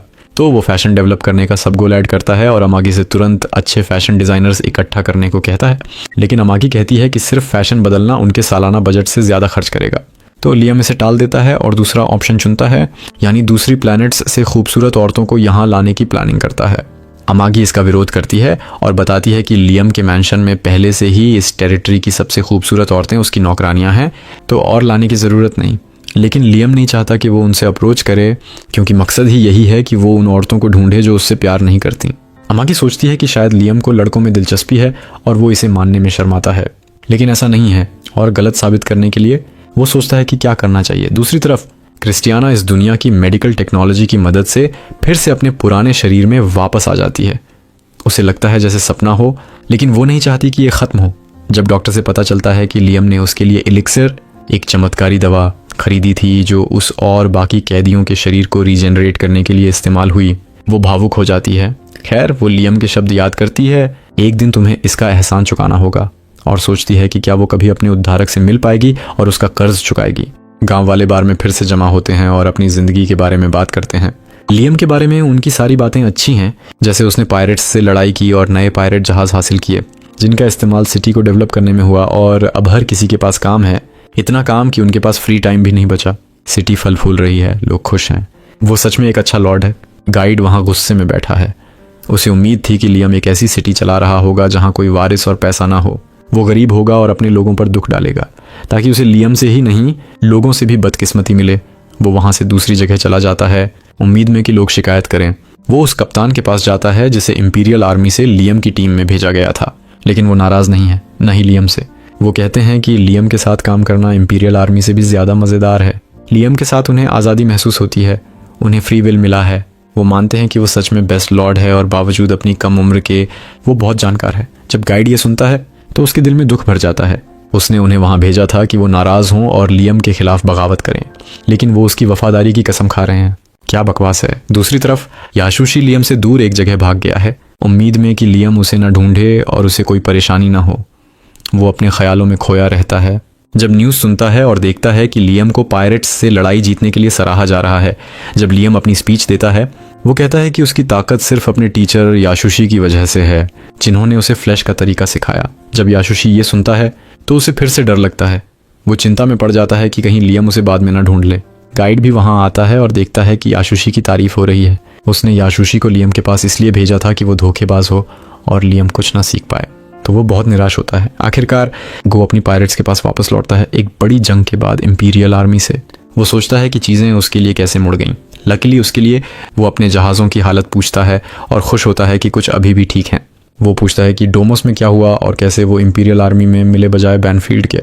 वो मानता है कि डोमोस में उसका बिट्रेयल हुआ और बदला लेने की प्लानिंग करता है, लेकिन गाइड वहाँ आता है। आखिरकार उसने किसी को पाया जिसे वो लियम के खिलाफ मन सकता है। वो उसे याद दिलाता है कि लियम ने ही उसकी पायरेट्स को नष्ट किया, और अगर किसी से लड़ना है तो वो लियम होना चाहिए। गो ये सलाह मान लेता है और प्लान करता है कि जहाज़ ठीक होने के बाद वो लियम के खिलाफ जाएगा। मासूम लियम घर पर अपनी नौकरानियों के साथ एंजॉय कर रहा है, खाना खिलाने से लेकर खाने को हवा करने तक, लेकिन वो संतुष्ट नहीं है। उसे लगता है कि ईविल लॉर्ड बनने के लिए उसे इससे ज़्यादा ईविल होना पड़ेगा। अमागी उसकी नाखुशी देखती है और पूछती है कि वो और क्या चाहता है। वो कई सुझाव देती है, लेकिन वो सब रिजेक्ट कर देता है। जब वो पूछती है कि क्या उसे और वाइफ्स चाहिए, वो पूछता है कि क्या उसे इससे दिक्कत होगी। वो उसे याद दिलाती है कि वो रोबोट है, उसे कोई मतलब नहीं और सिर्फ उसकी संतुष्टि चाहती है। वो नहीं चाहता कि कई वाइफ्स से उसे ठेस पहुंचे, भले ही वो कहती है कि उसे ठेस नहीं पहुंच सकती। वो पूछती है कि क्या उसे और रोबोट चाहिए, लेकिन कहती है कि ब्रायन को ये पसंद नहीं आएगा, उसे ब्रायन की परवाह नहीं। अगले दिन अमागी उसे अपने डेट का अपडेट देती है, कितना चुकाया और इंटरेस्ट रेट कैसे कम हो रहा है, क्योंकि उन्होंने बहुत पैसा चुका दिया। वो अपनी मौजूदा हालत से खुश है, लेकिन चिंतित है। उसका मकसद अच्छा लॉर्ड बनना नहीं, बल्कि ईविल लॉर्ड बनना है। अनफॉर्चुनेटली उसे सिटी का ध्यान रखना होगा ताकि डेट चुकाने के लिए पैसे मिले। अमागी पूछती है कि ईविल लॉर्ड के रूप में वो क्या चाहता है, और वो खुलकर कहता है कि वो टैक्स बढ़ाना चाहता है और लोगों की जान निकाल देना चाहता है। अमागी के लिए ये अच्छा आइडिया नहीं। ऐसा करने से उनकी इकोनॉमी कमज़ोर होगी और डेट चुकाने के लिए पैसे की कमी होगी। वो मानता है कि वो सही है, लेकिन उसका जवाब मैच्योर है और उसे फ़र्क नहीं पड़ता। फिर भी वो सोचता है कि उसकी ज़िंदगी अब कितनी संतोषजनक है और अमागी उसके साथ है, तो वो फैसला करता है कि डेट चुकाने तक ऐसे ही जिएगा। उसने कई रोबोट बनवाए जो नौकरानियों की तरह काम करते हैं। इनमें से 3 रोबोट शिकायत करते हैं कि महल में उनके लिए कोई काम नहीं, तो वो अनावश्यक जगहों की सफाई करते रहते हैं। एक कहती है कि उसने अपनी सहकर्मी की तरह हेयर स्टाइल बदल ली और हैरान होती है कि लियम ने उसे पहचान लिया और फ़र्क कर लिया, भले ही उनके शरीर एक जैसे हैं। वो उस वीडियो को संजोती है जहां लियम ने उसे पहचाना और कहा कि उसने उसे रखा। बाकी भी ऐसा करने की सोचते हैं, लेकिन अमागी आकर उन्हें चेतावनी देती है। वो वीडियो डिलीट कर देती है और याद दिलाती है कि रोबोट्स गैरकानूनी हैं और अगर वो लियम का ध्यान खींचने और उसके करीब आने की कोशिश करेंगी तो उसकी साख पर असर पड़ेगा। एक रोबोट पूछती है कि क्या वो उसके करीब होने से उसकी साख पर असर नहीं पड़ेगा। अमागी मानती है कि असर पड़ता है, लेकिन कहती है कि उसके पास कोई चॉइस नहीं क्योंकि लियम यही चाहता है। जैसे ही वो चली जाती है, वो सोचते हैं कि शायद वो उसे सिर्फ खुद के लिए रखना चाहती है। तभी ब्रायन बुरी खबर लेकर आता है। वो बताता है कि गो ने उनकी सिटी के खिलाफ जंग घोषित कर दी है। वो सलाहकारों को बुलाता है ताकि काउंटर मेजर पर चर्चा हो। वो बताते हैं कि गो क्या मांग रहा है, ढेर सारा पैसा, हैंडसम मर्द और खूबसूरत औरतें। अगर वो ये सब दे दें तो वो उन्हें छोड़ देगा। लियम चिंतित हो जाता है। ब्रायन सोचता है कि वो सिटी से प्यार की वजह से चिंतित है, लेकिन वो चिंतित है क्योंकि गो वही इविल लॉर्ड लगता है जैसा वो बनना चाहता है। वो अपनी एम्यूनिशन और गो की तुलना करता है और खुद को कमजोर पाता है। वो जंग लड़ सकता है, सोचते हुए गो पर इनाम इतना बड़ा नहीं कि इसके लिए तनाव लें। जैसे ही वो बात करते हैं, वक्त अचानक रुक जाता है और गाइड उसके पास आता है। गाइड को एहसास हो गया है कि वो जंग से मन बदल रहा है, तो वो उसे मनाने आता है कि गो की पायरेट्स के पास ढेर सारा खजाना है और गो से लड़ने से उसे पैसा और इज्जत मिलेगी। लियम सोचता है कि गाइड उसकी भलाई के लिए कह रहा है। गाइड जाने के बाद वो ऐलान करता है कि वो लड़ेंगे। ये उसके सलाहकारों को चौंका देता है। इस बड़ी जंग का क्या अंत होगा? गाइड हर रोज की तरह नकारात्मक भावनाओं की तलाश में भटकता है। आज वो एक व्यस्त क्रोइसेंट शॉप में जाता है जहां लिमिटेड एडिशन पपीता आम का क्रोइसेंट बिक रहा है। एक लड़की लाइन में इंतजार नहीं कर पाती, लेकिन उसके आगे वाले लोग सिर्फ पपीता आम क्रोइसेंट ही खरीदते जा रहे हैं, जिससे उसे डर लगता है कि स्टॉक खत्म हो जाएगा। वो मन ही मन आगे वालों से एक क्रोइसेंट छोड़ने की भीख मांगती है, लेकिन जैसे ही वो 2-4-6 क्रोइसेंट लेते हैं, उसकी उम्मीद टूट जाती है और वो रोने लगती है। सिर्फ एक शख्स आगे बचा है और 2 क्रोइसेंट बचे हैं। वो उम्मीद करती है कि वो एक ही लेगा, लेकिन हैरानी से वो दोनों ले लेता है।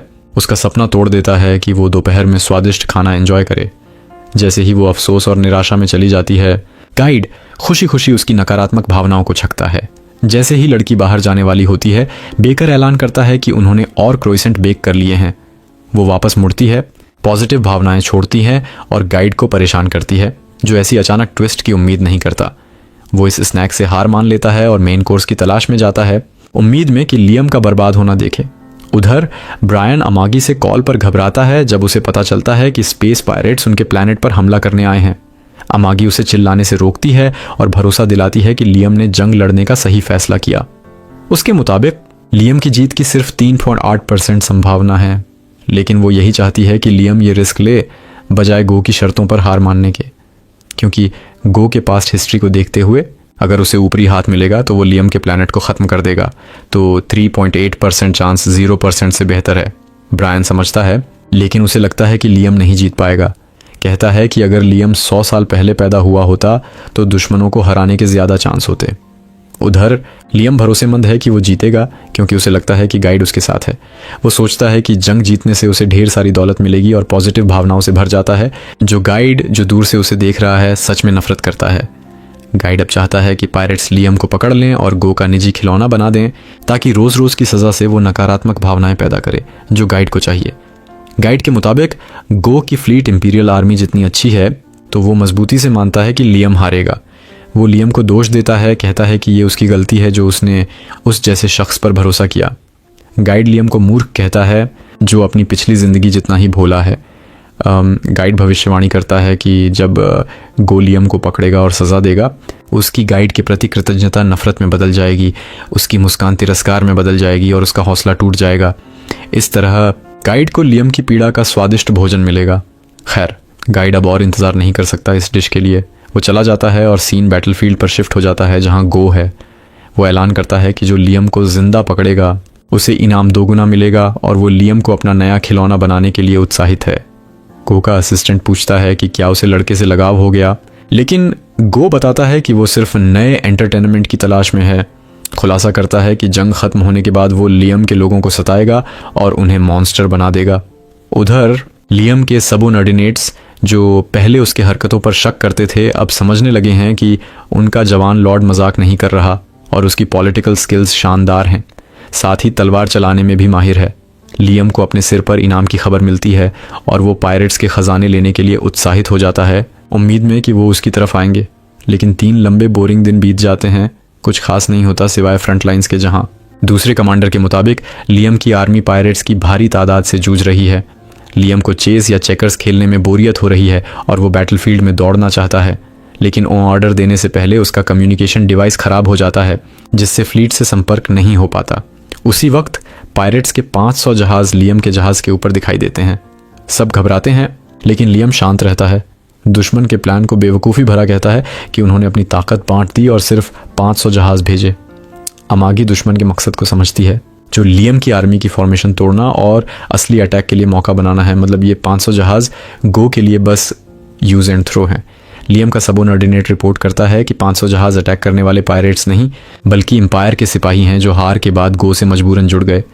समझा जा सकता है कि एम्पायर के सिपाही जिंदा रहने के लिए पायरेट्स की तरफ चले गए, लेकिन अमागी को लगता है कि इन्हें दया नहीं देनी चाहिए, चूंकि इन्हें अब भरोसा नहीं किया जा सकता। लियम हिचकिचाता है, लेकिन फिर भी फैल करता है और 500 जहाज़ों को ख़त्म कर देता है। जब गो को ये खबर मिलती है, वो प्रभावित होता है, लेकिन लियम की फ्लीट में थोड़ी अव्यवस्था देखकर मौका पकड़ता है और पूरी ताकत से अटैक करता है। जैसे जैसे वो आगे बढ़ता है, लियम की फ्लीट पीछे हटती है, वही दूरी बनाए रखती है और गो सोचता है कि लियम डर गया। ऑर्डर देता है कि फ्लीट आगे बढ़े। अचानक आगे के जहाज़ विस्फोट हो जाते हैं। पता चलता है कि पूरे स्पेस में मैजिक से छिपे हुए माइंस भरे थे।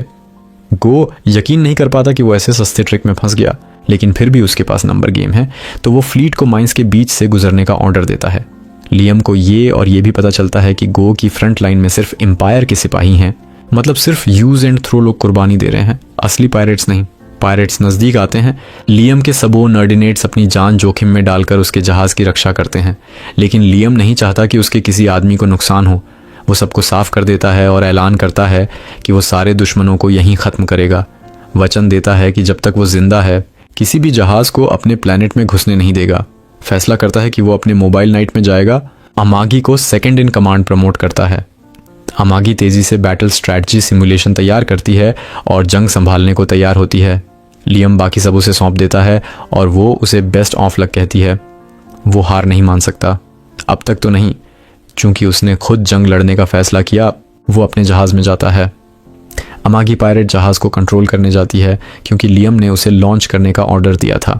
वो नाइट्स को कहती है कि बाकी जहाज़ लॉन्च करें, लेकिन वो शक करते हैं कि एक रोबोट को कंट्रोल करने दें, वो इंसान है। वो समझाने की कोशिश करती है कि लियम जंग फ्रंट पर जाने के लिए बेकरार है। उनके पास कोई चॉइस नहीं कि वो उसे बचाएं। अगर वो लॉन्च नहीं करें और सपोर्ट ना करें तो वो अकेला होगा और मर जाएगा। वो कहती है कि उसकी वफादारी ना तो किंगडम के लिए है ना लोगों के लिए, सिर्फ लियम के लिए है और वो कुछ भी करेगी उसे बचाने के लिए। ये सुनकर नाइट्स का दिल बदल जाता है, क्योंकि वो सोच भी नहीं सकते कि एक डॉल में उनसे ज़्यादा वफादारी हो। वो अपनी जान की कसम खाते हैं कि लियम की रक्षा करेंगे और सारे पायरेट्स को हराएंगे। अमागी लियम के जहाज़ एविड को लॉन्च करती है। लियम गाइड के भरोसे से भरा हुआ उड़ता है कि जंग तय है और कोई दिक्कत नहीं होगी। वो वॉर्प में जाता है, उम्मीद में कि गो और पायरेट्स को अचानक अटैक करे, लेकिन वॉर्प में घुसते ही उन्हें नोटिफिकेशन मिलता है कि कोई घुस गया और वो लड़ाई के लिए तैयार हो जाते हैं। वो उनके जहाज़ों के बीच में पहुंचता है और अपनी तलवार से लेकर पिस्तौल तक हथियार निकालता है। वो यकीन करता है कि वो जंग नहीं हारेगा, जान लगाकर लड़ता है। पीछे के सिपाही भी अपनी जान से उसकी रक्षा करते हैं। वो सोचता है कि जंग आसान होगी, लेकिन क्या सच में ऐसा होगा? मैं सोच भी नहीं सकता कि अगर वो पकड़ा गया तो गो उसे कैसे सताएगा। अनफॉर्चुनेटली लियम के लिए उसकी पिस्तौल की सारी गोलियां ख़त्म हो जाती हैं। वो हैरान होता है, क्योंकि उसने ये सोचा नहीं था जब वो इतने गर्व से आया, लेकिन उसे पता था कि 30,000 फ्लीट को मारने के लिए गोलियां काफ़ी नहीं। वो वापस जाने की कोशिश करता है, लेकिन अचानक उसे हिट हो जाता है। उसे एहसास होता है कि कोई करीब आ गया है और सच में एक दुश्मन है। वो खुश होता है कि कम से कम कोई ताकतवर आया जो उससे लड़े। वो तलवार निकालता है और लड़ाई शुरू करता है। जब वो अटैक करता है, नाइट को एहसास होता है कि वो कमज़ोर नहीं है। वो लियम की तलवारबाजी की तारीफ़ करता है और पूछता है कि उसने किस एकेडमी से सीखा। लियम गर्व से कहता है कि उसने फ्लैश के तरीके से सीखा। नाइट कहता है कि उसे ऐसा स्किल नहीं पता, जिससे लियम गुस्सा हो जाता है। वो कहता है, मेरे बॉस को कैसे नहीं जानते? वो दावा करता है कि ये बेस्ट स्किल है और नाइट को अज्ञानी कहता है, लेकिन नाइट कहता है कि उसने कई लोगों से लड़ा जो बेस्ट से सीखे, और अगर उसे फ्लैश का तरीका नहीं पता तो ये नकली है। लियम अपनी तलवारबाजी से नाइट को मार देता है और खुशी मनाता है, लेकिन बाद में उसे पछतावा होता है। उसे लगता है कि बेहतर होता अगर वो नाइट को जिंदा छोड़ देता। ऐसे तो वो फ्लैश के तरीके का प्रचार कर सकता था और सबको उसकी ताकत का पता चलता। वो फैसला करता है कि वो कुछ स्किल्ड तलवारबाजों को जिंदा छोड़ेगा, उन्हें करीब करीब मौत के मुंह में डालकर, ताकि वो उसका नाम दुनिया में फैलाएं। देखते हैं ये उसके लिए कितना काम करता है। गो और उसकी पायरेट्स अभी भी मानते नहीं कि वो ताकतवर है। वो सोचते हैं कि एक गरीब नोबल जैसे लियम के पास इतनी स्किल और पैसा कैसे हो सकता है कि वो इतना एम्यूनिशन खरीद सके। वो उसे गरीब कहते रहते हैं, जिससे वो और गुस्सा हो जाता है। वो चिल्लाता है कि उसे गरीब ना कहें, वरना उसे उन्हें और मारने का मन करेगा। वो फ्लैश के तरीके को कई बार इस्तेमाल करता है और नाइट्स को हराकर जिंदा रहता है। अचानक उसे जहाज के बाएं हिस्से से नोटिफिकेशन मिलता है, वो हिस्सा नष्ट हो गया है। लियम को पता चलता है कि उसका जहाज मांस की राह के लिए काफ़ी मजबूत नहीं है। ये अभी उसकी प्राथमिकता नहीं है, तो वो लड़ाई जारी रखता है। एक दुश्मन एविड पर हमला करता है और वो जवाबी हमला करता है। अचानक वो लड़ाई हारने लगता है। दुश्मन बहुत ज़्यादा हैं और चूंकि वो अकेला योद्धा है, ये उसके लिए मुश्किल हो जाता है। उसके जहाज के नाइट्स भी डर गए हैं कि वो और देर तक नहीं टिक सकते। ऊपर से अमगी घोषणा करती है कि उनकी सफलता की दर अब 3.8% से घटकर 1.2% हो गई है। लेकिन अच्छी बात यह है कि लियम को एक नया स्पेसशिप आते हुए दिखाई देता है जो उसके लिए लड़ने आया है। उस स्पेसशिप की राइडर क्रिस्टीना है, जो अपनी यात्रा से वापस आई है और अब वो पहले से बड़ी, बेहतर और मजबूत है। अमगी भी प्लान बनाने लगती है कि वो जंग जीतें। वो तीसरी और सातवीं हथियार सेना से संपर्क करती है ताकि और हथियार खरीदे जा सकें और वो बच सकें। इस बीच क्रिस्टीना की मौजूदगी से जंग हल्की हो जाती है। वो गोस्ट और उसकी सेना से लड़ती है। इसे बस लड़ाई नहीं कह सकते, ये उसके लिए बदले की जंग है, क्योंकि उन्होंने उसके साथ बहुत कुछ किया था। वो देखती है और दावा करती है। वो उन्हें मारना नहीं चाहती, बल्कि बर्बाद करना चाहती है। वो लियम की जंग में मदद करती है, लेकिन लियम संतुष्ट नहीं है। वो बुरा लॉर्ड है और उसे हर जगह सबसे मजबूत होना चाहिए। उसे ये पसंद नहीं कि कोई उसकी शोहरत ले ले। वो तुरंत नया आर्मर पहनता है। वो एक पंच वाला आर्मर लेता है और रॉकेट पंच का इस्तेमाल करके गो के क्षेत्र में घुस जाता है। सब उसे हैरानी से देखते हैं। क्रिस्टीना उसे देखकर दंग रह जाती है और कहती है कि वो कमाल है। मेरा भी यही ख्याल है, वो सच में कमाल है। गोस अपने जहाज में कांपने लगता है। उसे यकीन नहीं हो रहा कि एक अकेले वॉरलॉर्ड ने उसकी पूरी फ्लीट को खत्म कर दिया। अमगी उनके स्पेसशिप में घोषणा करती है कि लियम के जहाज में सेंध लगाने से उनकी सफलता की दर 83% हो गई है। क्या इसका मतलब है कि वो जंग जीत जाएगा?